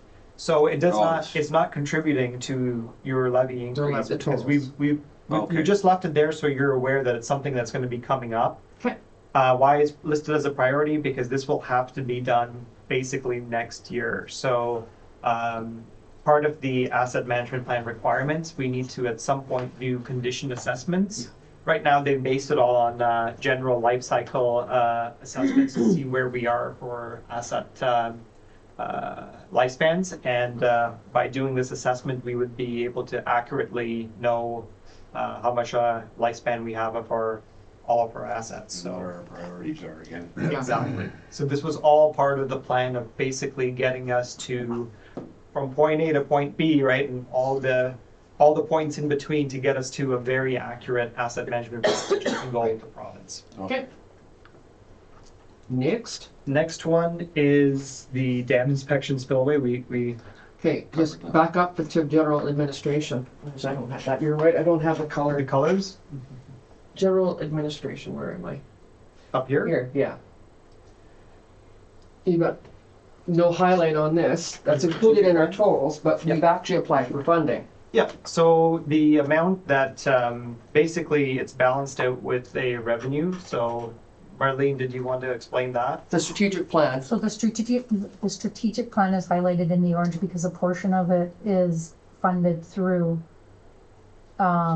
taxation. The application right now, and as I understand it, we wouldn't be going forward with the strategic plan at this point in time unless we got the FedNor funding. So the application has gone forward to their total cost of the project is estimated at 88,000. It's a 90/10, so 8,800 will be coming through taxation. You'll see the up above. You'll see the corresponding 79,200 as a revenue source. And you, Above. if you want to look at the stuff In the that I, Okay, I see, okay. but I do, there's a color copy for Mhm. you in your. Yeah, no, I have it. Okay. So, Oh, the only thing I'm going to stop you right there. So this council, if we can't get funding for the strategic plan, it's not going to do it. I think that's an inaccurate statement. We start with the simple things. What do you mean by that, Anne Marie? Well, I mean that this council has been pretty vocal about the fact that we need a strategic plan. To me, if we fund it or not, we need a strategic plan. We need a strategy for moving forward. I think, and what we'll have to decide is, again, strategic plans, in terms of the grants that are out there, it's quite fundable, what you say, with a number of grants that we can pursue. So it has a good success, what you say, probability for a lot of the grant programs that do come out. Where we need to make a determination, right, is essentially, let's just say if this doesn't pan out, this application to FedNor, ultimately that may mean, we sit down and then we determine what our priorities are, and it may not be that comprehensive. We've got a Cadillac of Yeah. strategic plans we've asked for. I realize that. Yeah. We It's did that not- on purpose. Yeah. It won't be the comprehensive one that, goes into explaining all the areas of the Right. budget from your, recreation to ACDEV, but at least we can get something preliminary where, we sit down and just council and management and determine some of the priority areas of where you want to go. So, absolutely from what you're saying, it's important that It's really important. we determine something. Okay. So whether it's 4 pages or 100 pages, Yeah. something's better than nothing. Okay. Sorry, Nathan. Okay, go on. The next one we have here, and you just wanted me to say, basically, you want to discuss all the ones that are covered through taxation, right? So the next few ones here, fire department, again, that's all covered already. These are ones that we've already made motions for. Is that accurate, Marlene? Is there The anything only motion that has additional? gone through, I do believe, is just the SCBA. PPE turnout gear? I do not believe that you have done anything for turnout gear. Even, it's an annual allocation, but Okay. I don't believe that has been. Okay. Okay. We'll keep going. Yeah.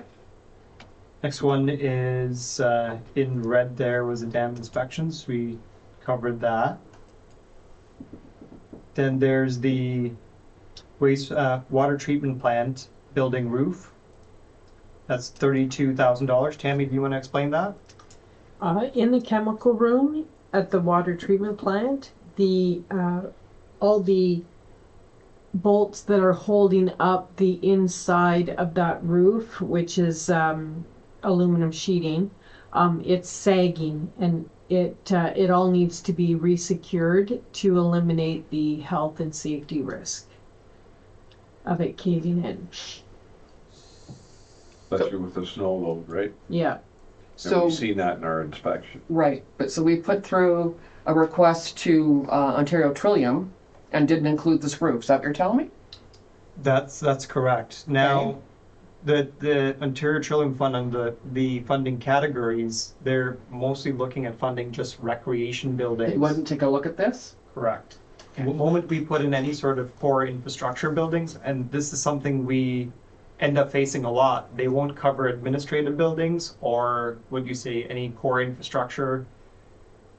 Their emphasis on, and usually the emphasis you see with the province on that is they want you to depend on your basically your financial plans, right? And in terms of how you're funding it, so they don't want to get people too dependent on using grants to fund your So the Ontario Train Grant would only fund the recreation repairs on the roofs that we needed on those type of buildings? That's correct. Even when we were looking, for instance, at the shingles for the medical center, you know, we had to make that determination that it would be a far stronger application to just focus on the arena, because we didn't want to jeopardize, for instance,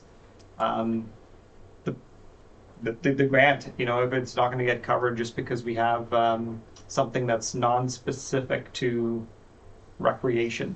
So what about the Northern Ontario Heritage Fund that we've been? Same thing, they don't cover what you say. Cover that type of building. Yeah. Okay. And we just made motions last meeting and the meeting before to move a bunch of surplus money from 2022 into reserves. You don't want to use any of that reserve money to help fund this. You could. I mean, It's just a question. Marlene. What did we move what's over, your- Marlene? 44,000 or 56,000 from last year? Water, I believe, was 44 that we just did. That was just the past earlier. I Yeah. think the 59 was sewer. So we just moved 44,000 as a surplus from 2022 into our reserves. You want to keep it there, and you want to run this for taxation? Is that I what you mean, think? ultimately, that's the decision That's- you know you need to make, Okay. and I mean, it's So there's- a trade-off, right? Because it'll give you a lower, what you say, levy increase, but you're reducing now your reserves. So that's where you'll have to determine, you know, Yeah, okay. where you want to make that. So are we using any of that water and sewer reserve for the Ontario Street reline? That's Yeah. another. That's another decision we have to That's make. another decision. Ultimately, Yeah, that's another, Decision we have to make. So I mean, let's- this is, Okay, Okay, let's, let's keep Sure. going. Yeah. Sorry. this is, yeah, this is a building, so Mhm. yeah, so, it could, the way I see it, could come out of the infrastructure reserve. Could too. yeah. the Ontario Street reline, right? That was actually on top there, and that was again, it's. Is the Berlin, you haven't put it in the orange, so you're covering it ultimately under some reserve is what you're recommending right now? So right now, the portion that pertained to the previous year, which was the tender documents, the balance of that was coming from the water and sewer reserve. Mm-hmm. The construction phase of it it's partially funded from the provincial government and the federal government, and you can see that it does show on here that it is on the capital wish list. It's saying that our portion is estimated at the 137,000. But that's now 133,000. On the reserve continuity that was sent out, it was coming, the 137 was coming from the infrastructure reserve. That's what was suggested on that reserve continuity. Okay, because here we got, and I remember seeing something in minutes, but here we're kind of vacillating between, do we borrow for it or do we transfer from reserve? Yeah. Okay, but it's now actually 133, not 137. That's what it's estimated at this point in time, yeah. Okay. The next one was the VFD. I believe that was already Yeah. approved. Hmm? Yeah. Yeah. Keep going down. Next one I have here, in next few year, we have in red, the steamer pressure washer for H2O lines. And what is that all about? Tammy, do you want to explain that? Yes, it's a pressurized steamer that's used to thaw water lines out with. So we currently have the Magic Kiss that we use for water lines. Currently have what? It's called a Magic Kiss. Mm-hmm. And Okay. That's a hot water thing? yeah, Okay, I know. it creates the hot waters, pressurizes steam, and thaws out water lines. Okay.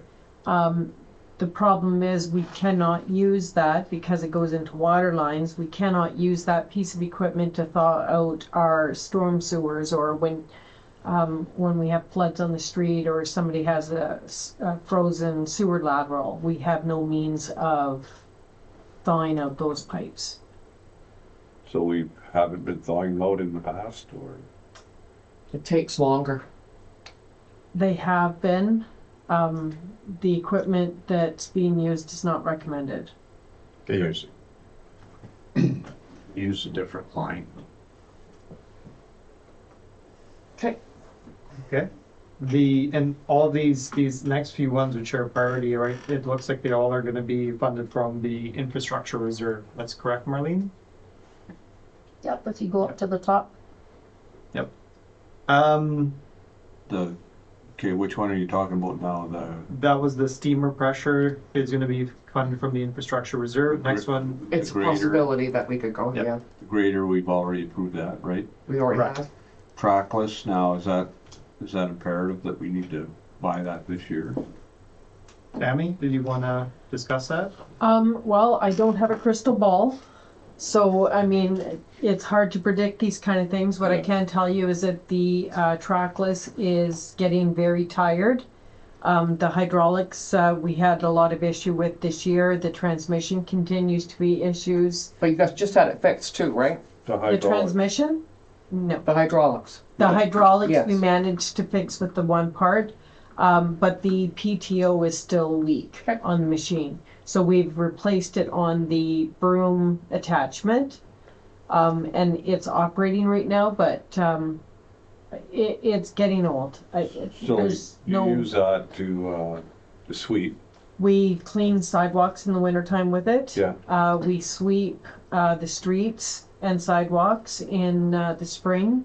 And I mean, the machine has a lot more abilities depending on the attachments that you have for it. Okay. We definitely have to look at our reserves, see where we are with our reserves. I mean, I think there's a year or two left in that. So, I mean, that's something we could push off till next year, or, We'll have to see where we're at. yeah, which is a significant amount of money. Okay. The only thing I'll have to keep in mind, right, is what will be very difficult for us is if something were to, a critical failure, touch wood, because they won't be looking at me here. But if we have a critical failure in winter, I don't know what is What's the answer? is there any delay in getting, What's the contingency yeah, plan? what's the contingency plan essentially, or is there any delays? If we don't For have the instance, we have track, to- if we don't have the trackless, we can't do sidewalks, right? Correct. Right. You'd need a what? Snow blower, wouldn't you? A good one, but you need a snow blower. A walk behind? What would you do if you had no trackless? Use a loader. That one. You'd use a loader. Oh, even better. There's your contingency. See how fast I figured it out? I mean, you would never get through the town pushing walk behind No. a snow blower. I realized that. I wanted you to say the loader. The loader is Perfect. there. Okay. You can't get the loader in the subway sidewalk, for example. So then you would have to. Like there's going to be some challenges. Yeah. Yeah. I'm also would be concerned about You have brick It'd be for quite rough. sidewalk. That's right. might end up, Mhm. yeah. Yeah. The other thing to consider is that your loader is already integral part of your snow removal throughout town. Yeah. So to take away from that already busy machine and ask it to do sidewalks on top of it, sidewalks would get delayed. Right. I also have a big concern. Like, I mean, it's simple as, do you buy your washer and dryer and fridge and everything else all at once? Like, I'm having that problem. We've just spent $300,000 on a loader. We just spent Yeah. $200,000 in grader On the repairs. repair. Never mind what we paid for the grader. And now we're fixing And now our- we're gonna buy that. Like, that's where I'm having my problem. Yeah, snow plow hoppers. Like it's to the point. Like Most down the, municipalities will have- this is what's gotten me mad since I've been on the council, is fixing up other messes. And if we buy things just like we're leaving a mess down the road for somebody 12, 15 years, but should I be concerned about that? Probably not, but I am. Right, but then also concerned with you can't. You're asking a family of not great means to replace every appliance within a 2-year frame, and sometimes that's just not possible. Like, I really think it's got some life left in it, but Yeah. Most municipalities will have a policy that you replace your equipment on a rotating basis so that you don't end up in this situation where all of your equipment is aging and Right. falling apart. So you rotate it on a, going forward Right. basis, that you don't have a piece of equipment that's older than, 7 years old or something like that. Yeah. You would replace it. And a lot of communities now too are doing leasing of equipment, right? So they're rolling equipment. They don't want to keep equipment anymore. They want to just roll it. So there's other options to look at for sure. So I think Benji asked, how easy is it to rent a trackless? The trackless is not a piece of machinery. It's very specialized, and there's only one supplier in Yeah, Ontario, and they don't lease or rent. okay. I think if we can, I'm not saying that it's not old, I think if we can hang on for 2 years or something like that.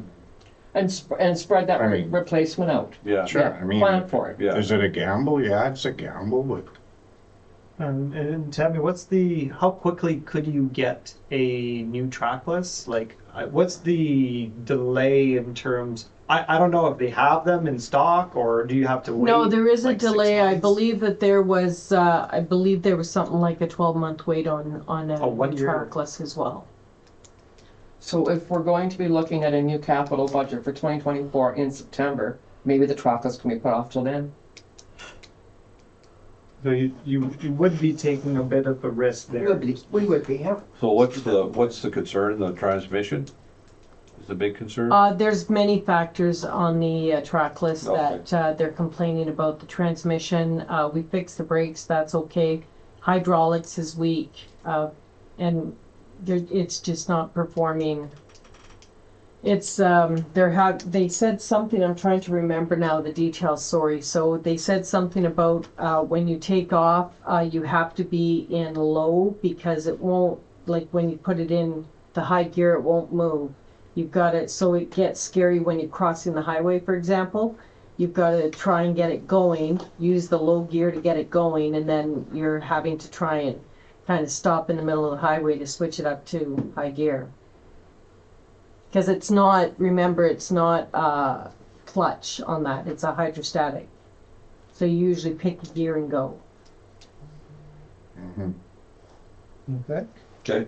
All right, so the next one here is it's best to drive brushing and chipping. Tammy? That's for the Schreiber Beach Road, and the concern there is that, again, it's been ignored for far too many years, and it's not just tie-gallers anymore, it's mature trees, and it's compromising your sight lines. So we're not meeting road standards at this point. And with the hills and curves on that road, you can't see anything coming or anyone walking. The trees are compromising that. So it really should be cleaned out. It's to the point at this point that it's impossible to ask somebody on foot to take a chainsaw or a brush cutter and walk it. The trees are just too big, too many. Guy on a chainsaw would never stand up at the end of an 8-hour shift after being bent over cutting all of those. There's just too many of them now. so where did 22 come from? There is a company, Breaking Ground Contractors out of Thunder Bay, that have very specialized equipment, again, for this type of work.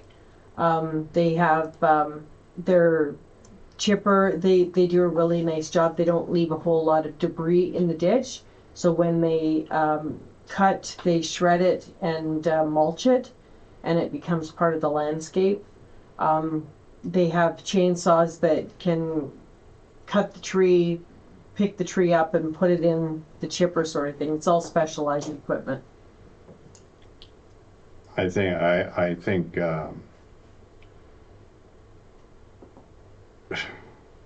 we're gonna have to put that one off to next year and try and get a grant and tie it in with the white sand project and all that. Like, I mean, I drive down there and I don't know, unless I'm Yeah. going 60 miles an hour, then I'd like, I mean, is there some trees, not trees, and I'm not gonna call them trees, that, are they, I'd say 8 hours worth of work would, that was done 2 years ago, 3 years ago. There's nothing a sickle bar. I remember when I was working a sickle bar, the Department of Highways were gonna run a sickle bar up, down, and back up. I don't know what the working relationship is with the Department of, or Well, deal now. the sickle bar is more for grass and straw. It won't deal with the small trees that are growing there. I think there's another way around it too anyways, honestly. Okay, I think you can get this done with volunteers. With volunteers, but who, but we Leave can't, it with me. what's that? It's not Cascal if you're worried about that. No, it's not that. but there is an issue with getting volunteers to do stuff like that. Yeah. We talked about that for the Mhm. Discovery Center, Mm-hmm. so, I think that you can either put it off, there's a way around it. Well, maybe not all get done, but some of it get done. I think, I mean, I've been up and down that road quite a bit, I was looking at it. and- Yeah. And some of the curves, and to Tammy's point, the sight lines are Getting, compromised Yeah. on the curvature. I don't see a lot of, overhanging trees onto the road itself, like you're not brushing, you're not hitting. I mean, there are a couple of spots where you could be hitting branches that are growing over the road, but that's something that's gonna have to be done probably next year. Whether, how we do it, that's another issue, Yeah. but it definitely has to be looked at. I think, like I say, I think we could look at, Yeah, the grants that are coming out, and we know we got, we should be looking at doing white sand too. yeah, I mean, white sand, now there's an issue. yeah. Like we should be looking at white sand too, and if we can tie, like, I don't know what kind of grant it would be, but if we can tie them both in together, maybe the road back to the dam or something too, like, I don't know. yeah. You see That some shouldn't of be those it. brush cutter heads they can put on an excavator, like rubber tired excavator. Mhm. You could run up and down there, and I mean, it's not gonna be totally pretty after. You'll have to do some cleanup. Yeah, But it's that's, fast. yeah, that's the part that Tammy was talking about, to clean up afterward. Yeah. It'd be nice and clean. Yeah. So, For sure. Okay. Next one is the roof repair municipal complex. Tammy?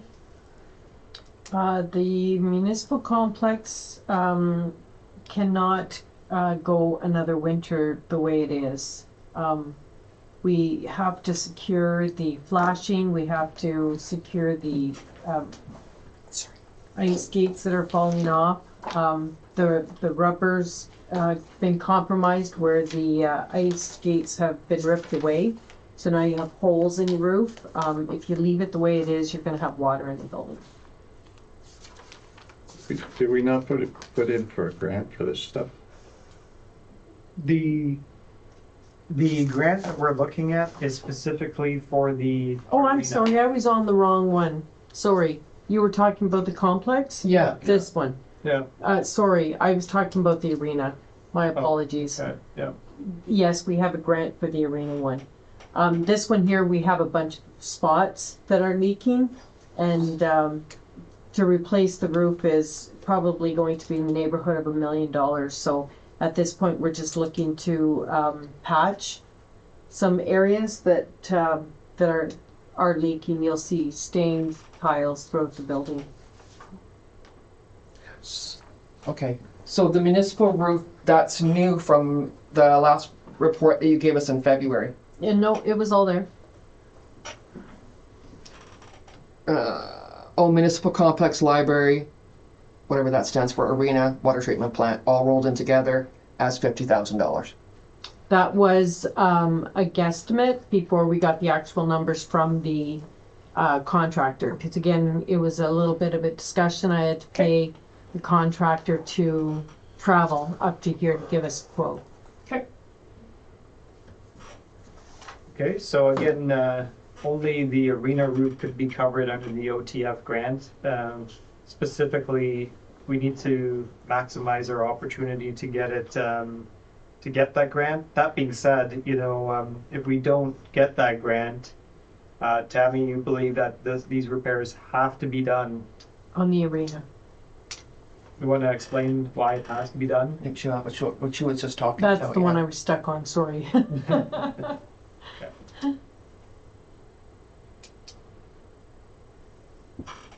So, Marlene, I think the way you budgeted it, is there any revenue going against the 63,000? No, right? No. Because whether we get a grant or not, we're ultimately going to be pursuing this. Your plan is to, if we can afford it. We can afford. Great. Okay. Next. The next one is the roof repair for the Public Works garage. Right. That is not going to affect the integrity of the building. I mean, it doesn't have a finished ceiling inside. It's more of an inconvenience. So I would probably feel comfortable moving that to like a level yellow. Okay.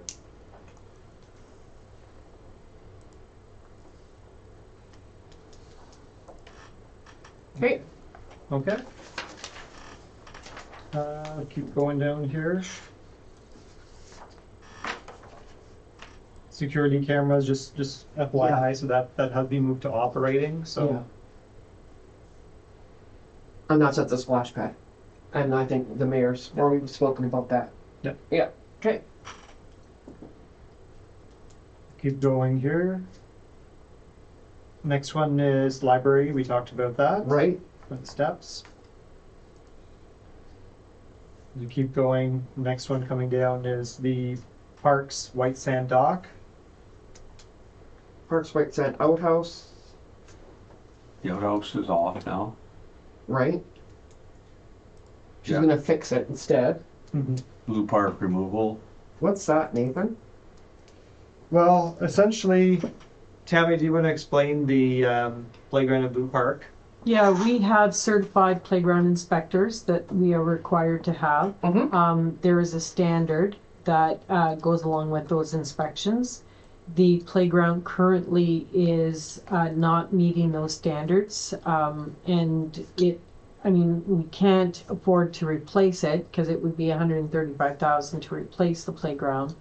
But in order for protecting people that are playing on the structure, we really should remove it. So it's not a question of there's not the right fill underneath the swing. It's not. The steps. It's the actual Coating. equipment itself. Yeah, it's just aged and it's not meeting the specs anymore. But further to that, the steps are not safe anymore. So the slip tape on the edge of the steps, the slide is cracked. And you're not allowed to swap out components on a playground, according to the standard. So who would remove that? Who would remove that? Why is there a cost of 5,000? So Because it would have to go to the landfill. Whoa. Some of this could go back to scrap metal. Yep. Probably most of it. Yep. And then once it's away, once we have it out of there, then we want to, we'll have to remove the sand, remove the retaining wall, Right. put black earth down, seed it. So that's part of where all that cost is coming in. Just need to make these points clear. Again, with regard to playgrounds in general, the main thing that you're looking at is, again, occupier's liability under the Occupier Liabilities Act. Again, with the inspections and all that I've done, the inspections are done in order for the municipality to determine that, we have some way of checking, ensuring compliance, that we're doing our duty as a occupier of this premise. So it's us doing that due diligence. The standards are what you say that they check against are general standards for playgrounds. These aren't the law per se. These standards are, again, just put out there for recommendations. I don't know particularly what, research they do, but it's not like building code or anything. It's not the law. The main thing that we have to acknowledge is once we do identify any sort of hazards, our role as an occupier is to either mitigate those hazards or find some way to resolve them. So that's currently where we're at. Right. Okay. But I mean, even if it did cost that to remove it, you could mitigate some of that with the scrap money you're gonna get back. The way that would work also would be, if it's going to the Terrace Bay landfill, right, under the existing agreement for that landfill Yeah. would be, Revenue. revenue that you would potentially be Yeah. getting by it being offset against the operating cost. Right. So there would be some of that. Okay. Keep going. Okay. Rec truck. The rec truck purchase, 53,000. Tammy? That's yellow, eh? Yellow. The wreck truck? Now it's in the infrastructure. No, it's in very bad shape. Sorry, just let me find it here. The wreck truck, it's burning oil. The third cylinder is gone. New plugs bi-weekly. Transmission not shifting. There's an oil leak. Water pump is rotten. There's no power. Two-wheel drive. Body rusting. So it's a regular maintenance concern.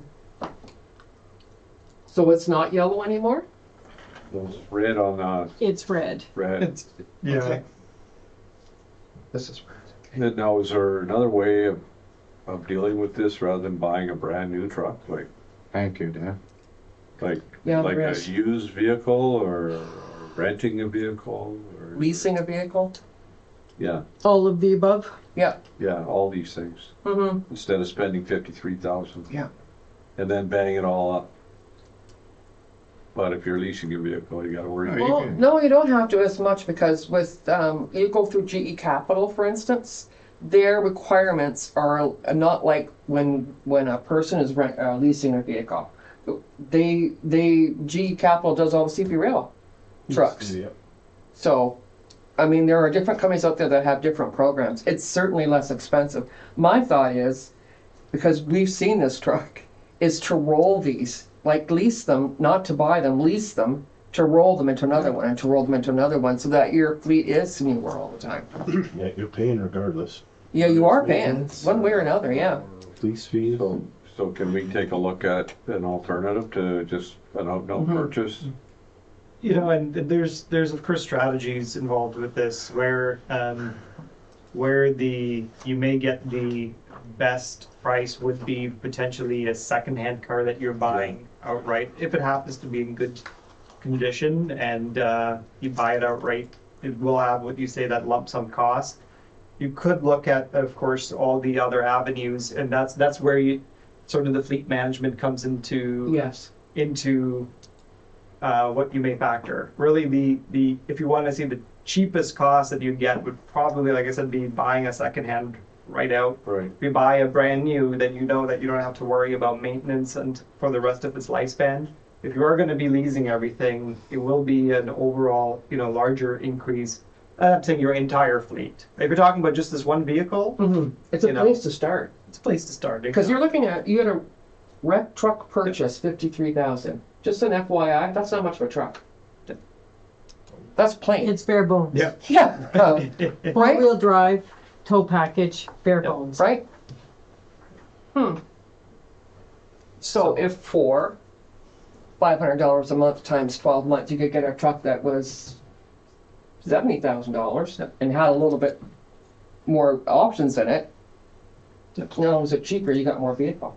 Yep. And that Or buy used. Yeah. Or you could buy a used one for anywhere between probably 25, 30,000. Yep. Yeah, half price. Yeah. And Couple get years the old. same life out of it. Yeah. They just fleet vehicles, yeah. You look at the year that it was purchased, well, you probably take a vehicle that's 10 years older and it would have the same engine hours. They idle, they're just, Yeah, There's no benefit to buy a new one. there isn't a benefit to it. And the thing of it is, like, to have a fleet of, whether it's these trucks or snowplow, they are just part of the game. Like, we can't do without them. I'm not even trying to suggest we can, but there's gotta be cheaper ways to do it. Yeah, if you work for a dealership, they have all Yeah. these rentals coming back after 2 Oh, years. gosh, yeah. They They're come probably, in, Yeah, I'm not gonna say, they're in good shape, they are in really good shape. so why not take a look at that? well, you can take a look at that, but even if you bought a secondhand one, like I say for 25, Yeah, Yeah, you probably get more options on that 25 than you are for the 53 bare bones, yeah, you know? yeah. Like, yeah. and you're gonna get the same life out of it, but there's nothing wrong with taking a look. No, at these exactly. To either. take a look at something else. Okay. I think we're all in agreement that 53 is. No, a lot of options. they need a new truck, but they don't need, yeah. Yeah. Yeah. A new work truck. Okay, the next one there, cemetery tree removal. And There cemetery is, tree removal, if you want to describe that. there's 4 trees in the cemetery that are diseased, and ants have eaten the base of the tree, and it's really a matter of time before it falls, and it will cause extensive damage to surrounding headstones. This price also includes the tree on Ontario Street that is very dead by Carlino's house. It's on Oh, our property. Okay, Yeah. right. 4 trees plus 1 tree. So if trees fall on headstones, then that's on us. We will be paying Yeah. to replace the stones. Yes. And they're not cheap, because we had one last year. That was just the flat marker, And how and much that did that was cost? over $5,000. Oh, yeah. Yeah, And just beyond the price you're gonna be Yeah. dealing with. yeah. For an So I upright, would you're say looking nothing less than 10,000. I would say that's a yes on that. Just as a point, just as for clarification, when we're removing trees in the cemetery, we're not removing stumps, correct? Not at this point. Okay, I've good. been Okay. asking about a grinder that can do it, but I haven't. That's not included in No, this okay. price. Okay. There are companies that could go around and do it now. I need the grinding, yeah. Yeah. Not that I felt coming to my house in a couple of weeks. Oh, okay. Yeah. So what's the charge? I mean, $45 an hour. $45 an hour? Yeah. How long do they figure? He said, it's a stump in my backyard. He said half an hour tops. That's like, well, come on over. That sounds like a good deal. Mm-hmm. So Okay. and we discussed the tool Yeah. shed. So Yes. okay, so that's the cap, right? That's Yeah, from what In a I've nutshell. So what I've heard from what we're talking about, the shared drive, I can look at reducing that down to 4,000 or so, potentially. Again, Well, with some of our comments, you need $115,000, you said. pardon me? With some of our comments, we started this off with Yep. saying we needed $115,000 with this plan. Yeah. But I think if we cut the truck in half, we say no to this, yes to this, Yeah. I'll bet you we're darn close. I added up 102,000 Right there. right there. Okay. Right, Sorry. can I make a suggestion? Sure. To, let's say Thursday at 4 o'clock, Benji and Dave. And well, when we gotta get staff too, so. To keep moving forward. I think it's only, I think we should move forward with it. I felt a lot more comfortable after seeing the reserve funds today. But I think we should keep moving forward with it. I'm not gonna say we're gonna get it done, but I think we put a noble effort into it and get it done so we can get the taxation out and call it a Right. normal year. Well, I think that's a good idea, but I'm just gonna point out too, we haven't had a look at the operating side of things either. And that's gonna take more time, I think, than we wanna do tonight. Oh, no, but I mean, like, this is just an But you're right, example. the capital. If we Yeah. can do something at 4 o'clock Yeah. on Thursday, Yeah. pending everybody, and 2 days later or 3 days later, like, let's get this thing rolling, because we're moving into holiday time, and the other alternative is October again. So you wanna deal with the capital only on Thursday? No, I think you can I'm do that. open, I'm open to dealing with whatever. I'm just suggesting that we make a noble effort to get it done. I think also for the operation side, you're done half the year, so Yeah. you're Nothing jumping out at me on that. already committed like half the funds, right, according to what we have. There are areas so- all over the place. So, I mean, you can go over it, Well, but there are. Yeah, no, Not I in know. capital, in operating. I've already looked over operating partially. There's areas I can see savings in a couple different places. Okay, well, if there's opportunities, then we need to consider it for sure. I have no issue with moving forward with a budget. I'm just going to remind you one more time. You're missing information. But if you want to move ahead, Mayor, I think then let's do that. Let's make an effort, try and move ahead. We did good tonight. We got 2 lots.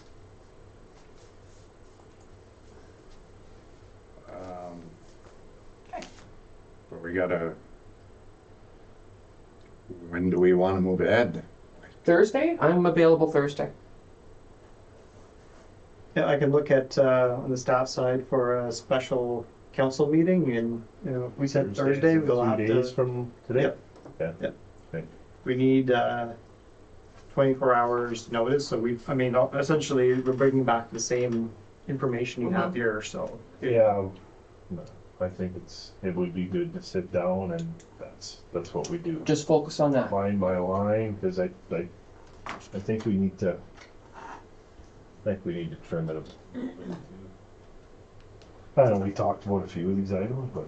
Well, you trim a lot off capital, that's a big move on our taxation. Yeah. We're We talked about, firm on what we. we haven't done. Yeah, Well, that's. No, but you're right. We haven't done it. You're right. Yeah, Yeah. I Yeah. think we need to. But if we can do that, Yeah.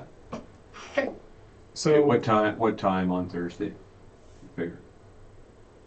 Well, I'm saying 3:30, 4 o'clock.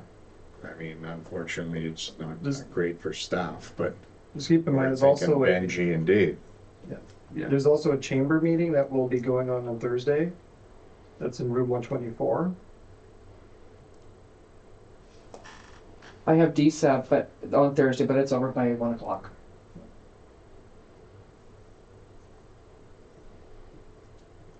Staff, what's availability? I'm okay. Is your availability? No? I have to go to marathon at, I can't remember, 10 or 11 in the morning to the, I'll be back by 2 anyway.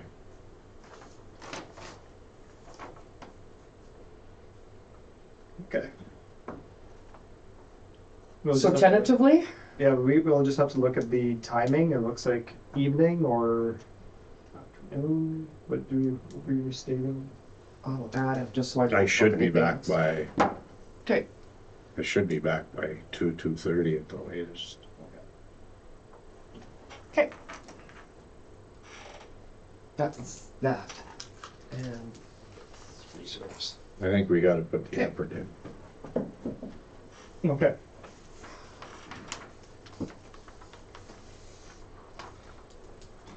Okay, under unfinished business, number 2 is the draft land maintenance bylaw.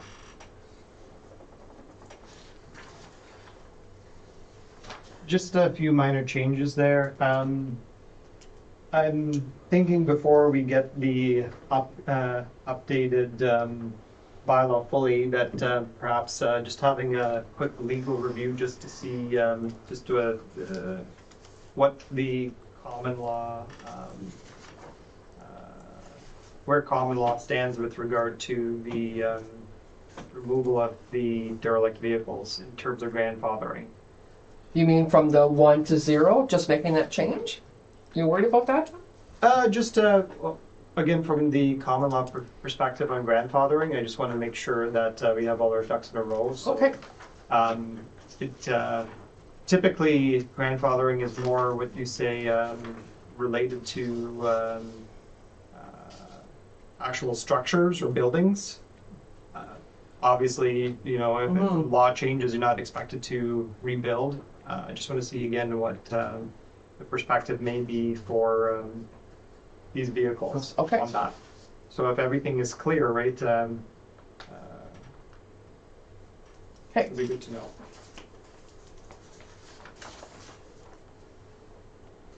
I want to move ahead with that. If all should be good, we should be able to move ahead with that in the bylaw. We say next meeting. Next meeting? Yeah. Perfect. Okay, then move on to other business. Okay, that's under unfinished business. Okay, the 2023 AMO conference.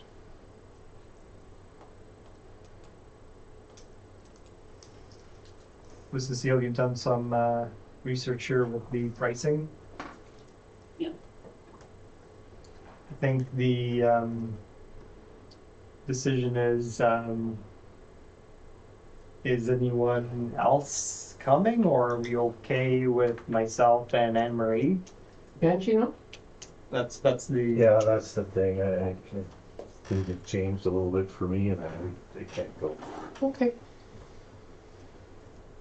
Yeah, I got a new job, and the first thing that come out was we gotta be somewhere. Okay. So, At the end of August? yeah. Congratulations.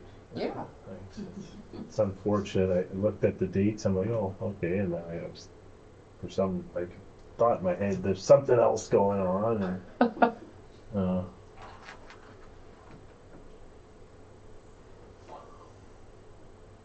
So I can't go, so I'll have to think about it. we ain't got much time. Well, How much time? well, it says in your thing that you're at on. If you're gonna cancel everything to get any kind of a refund, you have to do that before July the 7th. Okay, well, that's time. I'll have So- to talk to the boss. by next meeting. Will that give you enough time? Yeah. Well, if you're not beforehand. Yeah. It's down to you, so. What is that again? it's 20. 20th to 23rd. Yeah. Of August. Yeah. Yeah. In London.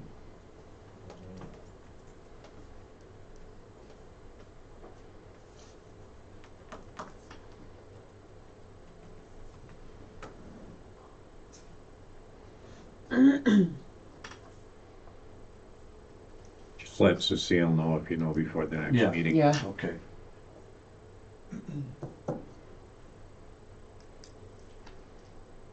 And then do Yeah. whatever you gotta do. Okay.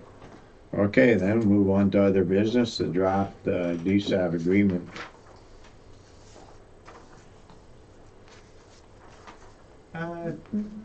Just FYI, the amendment, which would have to be passed before the original agreement, is in order for us to make this amendment to have them pay for the HST that they currently been withholding from their rent payments.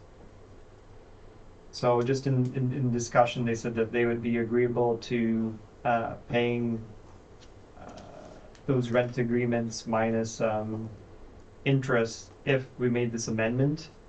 So that's where we currently are with that. So this is pertaining to our existing lease agreement. The follow-up agreement is a new agreement to go into a new term. Okay? Yep.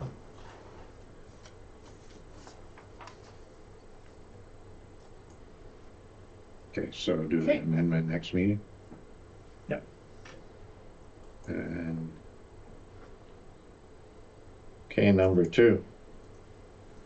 Number two, this is similar to the bond agreement which we passed. This is at the request of Superior North Community Futures. They want to be able to use room 124 in order to do any sort of business consultation. So again, this is something to the benefit of our community, to the benefit of our businesses. So I think, it makes sense to enter into this agreement where they could have the space for free. But now you at least have a signed agreement. Exactly, Yeah. and it covers, any elements of, again, who's in Yeah. Yeah, makes it clear. insurance, WSIB, whatever, so all of that's cleared. How many times do they foresee using that room in a given year? I think That- I think they initially wanted to try to do, I think, maybe like on a weekly basis, but, I'm not sure. It may be, as needed, and sort of see where things go. Yeah. Again, with any of these, the beauty with this sort of agreement is it's very easy to amend, right? It says, give 1 month's notice if you're gonna, want to revoke the agreement, so, Yeah. No, sounds like a good plan. Yeah. and honestly, the room could be used more often, Yeah. Sure. Well, exactly. We got a few things in there, but we could certainly get a lot more, so. Yeah. Keeping our rooms busy, I think, is a good idea. Good for optics. Yeah. Well, it is. Yeah, bring forward, yeah. And number 3, student counselor policy. So, can't even remember now who emailed me. Here, Emery, here's a copy of Marathon Student Council Policy, just in case you're interested. And I thought, oh, look at that. So I forwarded it to Nathan, and then found out that we actually have a student counselor policy. So I know during last year through election, we've talked about what we can do with youth. I know that there have been attempts that have been made before, but I just wanted you guys to think about maybe heading out in September to high school again and making another attempt at see if a student wants to come and sit on council from October to June, as the policy outlines. Our policy is very close to marathons. I know we've tried before, but I think it's worth trying again. Maybe sending someone like yourself out, maybe yourself and Nathan, and just talking about what it is, they could help their community with, the Schreiber youth. There seemed to be a lot of interest from the students last election. Yeah, so why not maybe try No, and I build think- on that? I think it's worth it. I think the last council was gonna do it too, except for COVID. Yeah, so I think maybe it's just worth looking at, maybe, and the timing is good, October to June, gives us a chance to put a little presentation together and go out in September and make arrangements for that. That's all I wanted to just bring to your attention. Well, it's a good idea. When I was at the high school, there was some interest. Some interest in it, right? Yeah. So,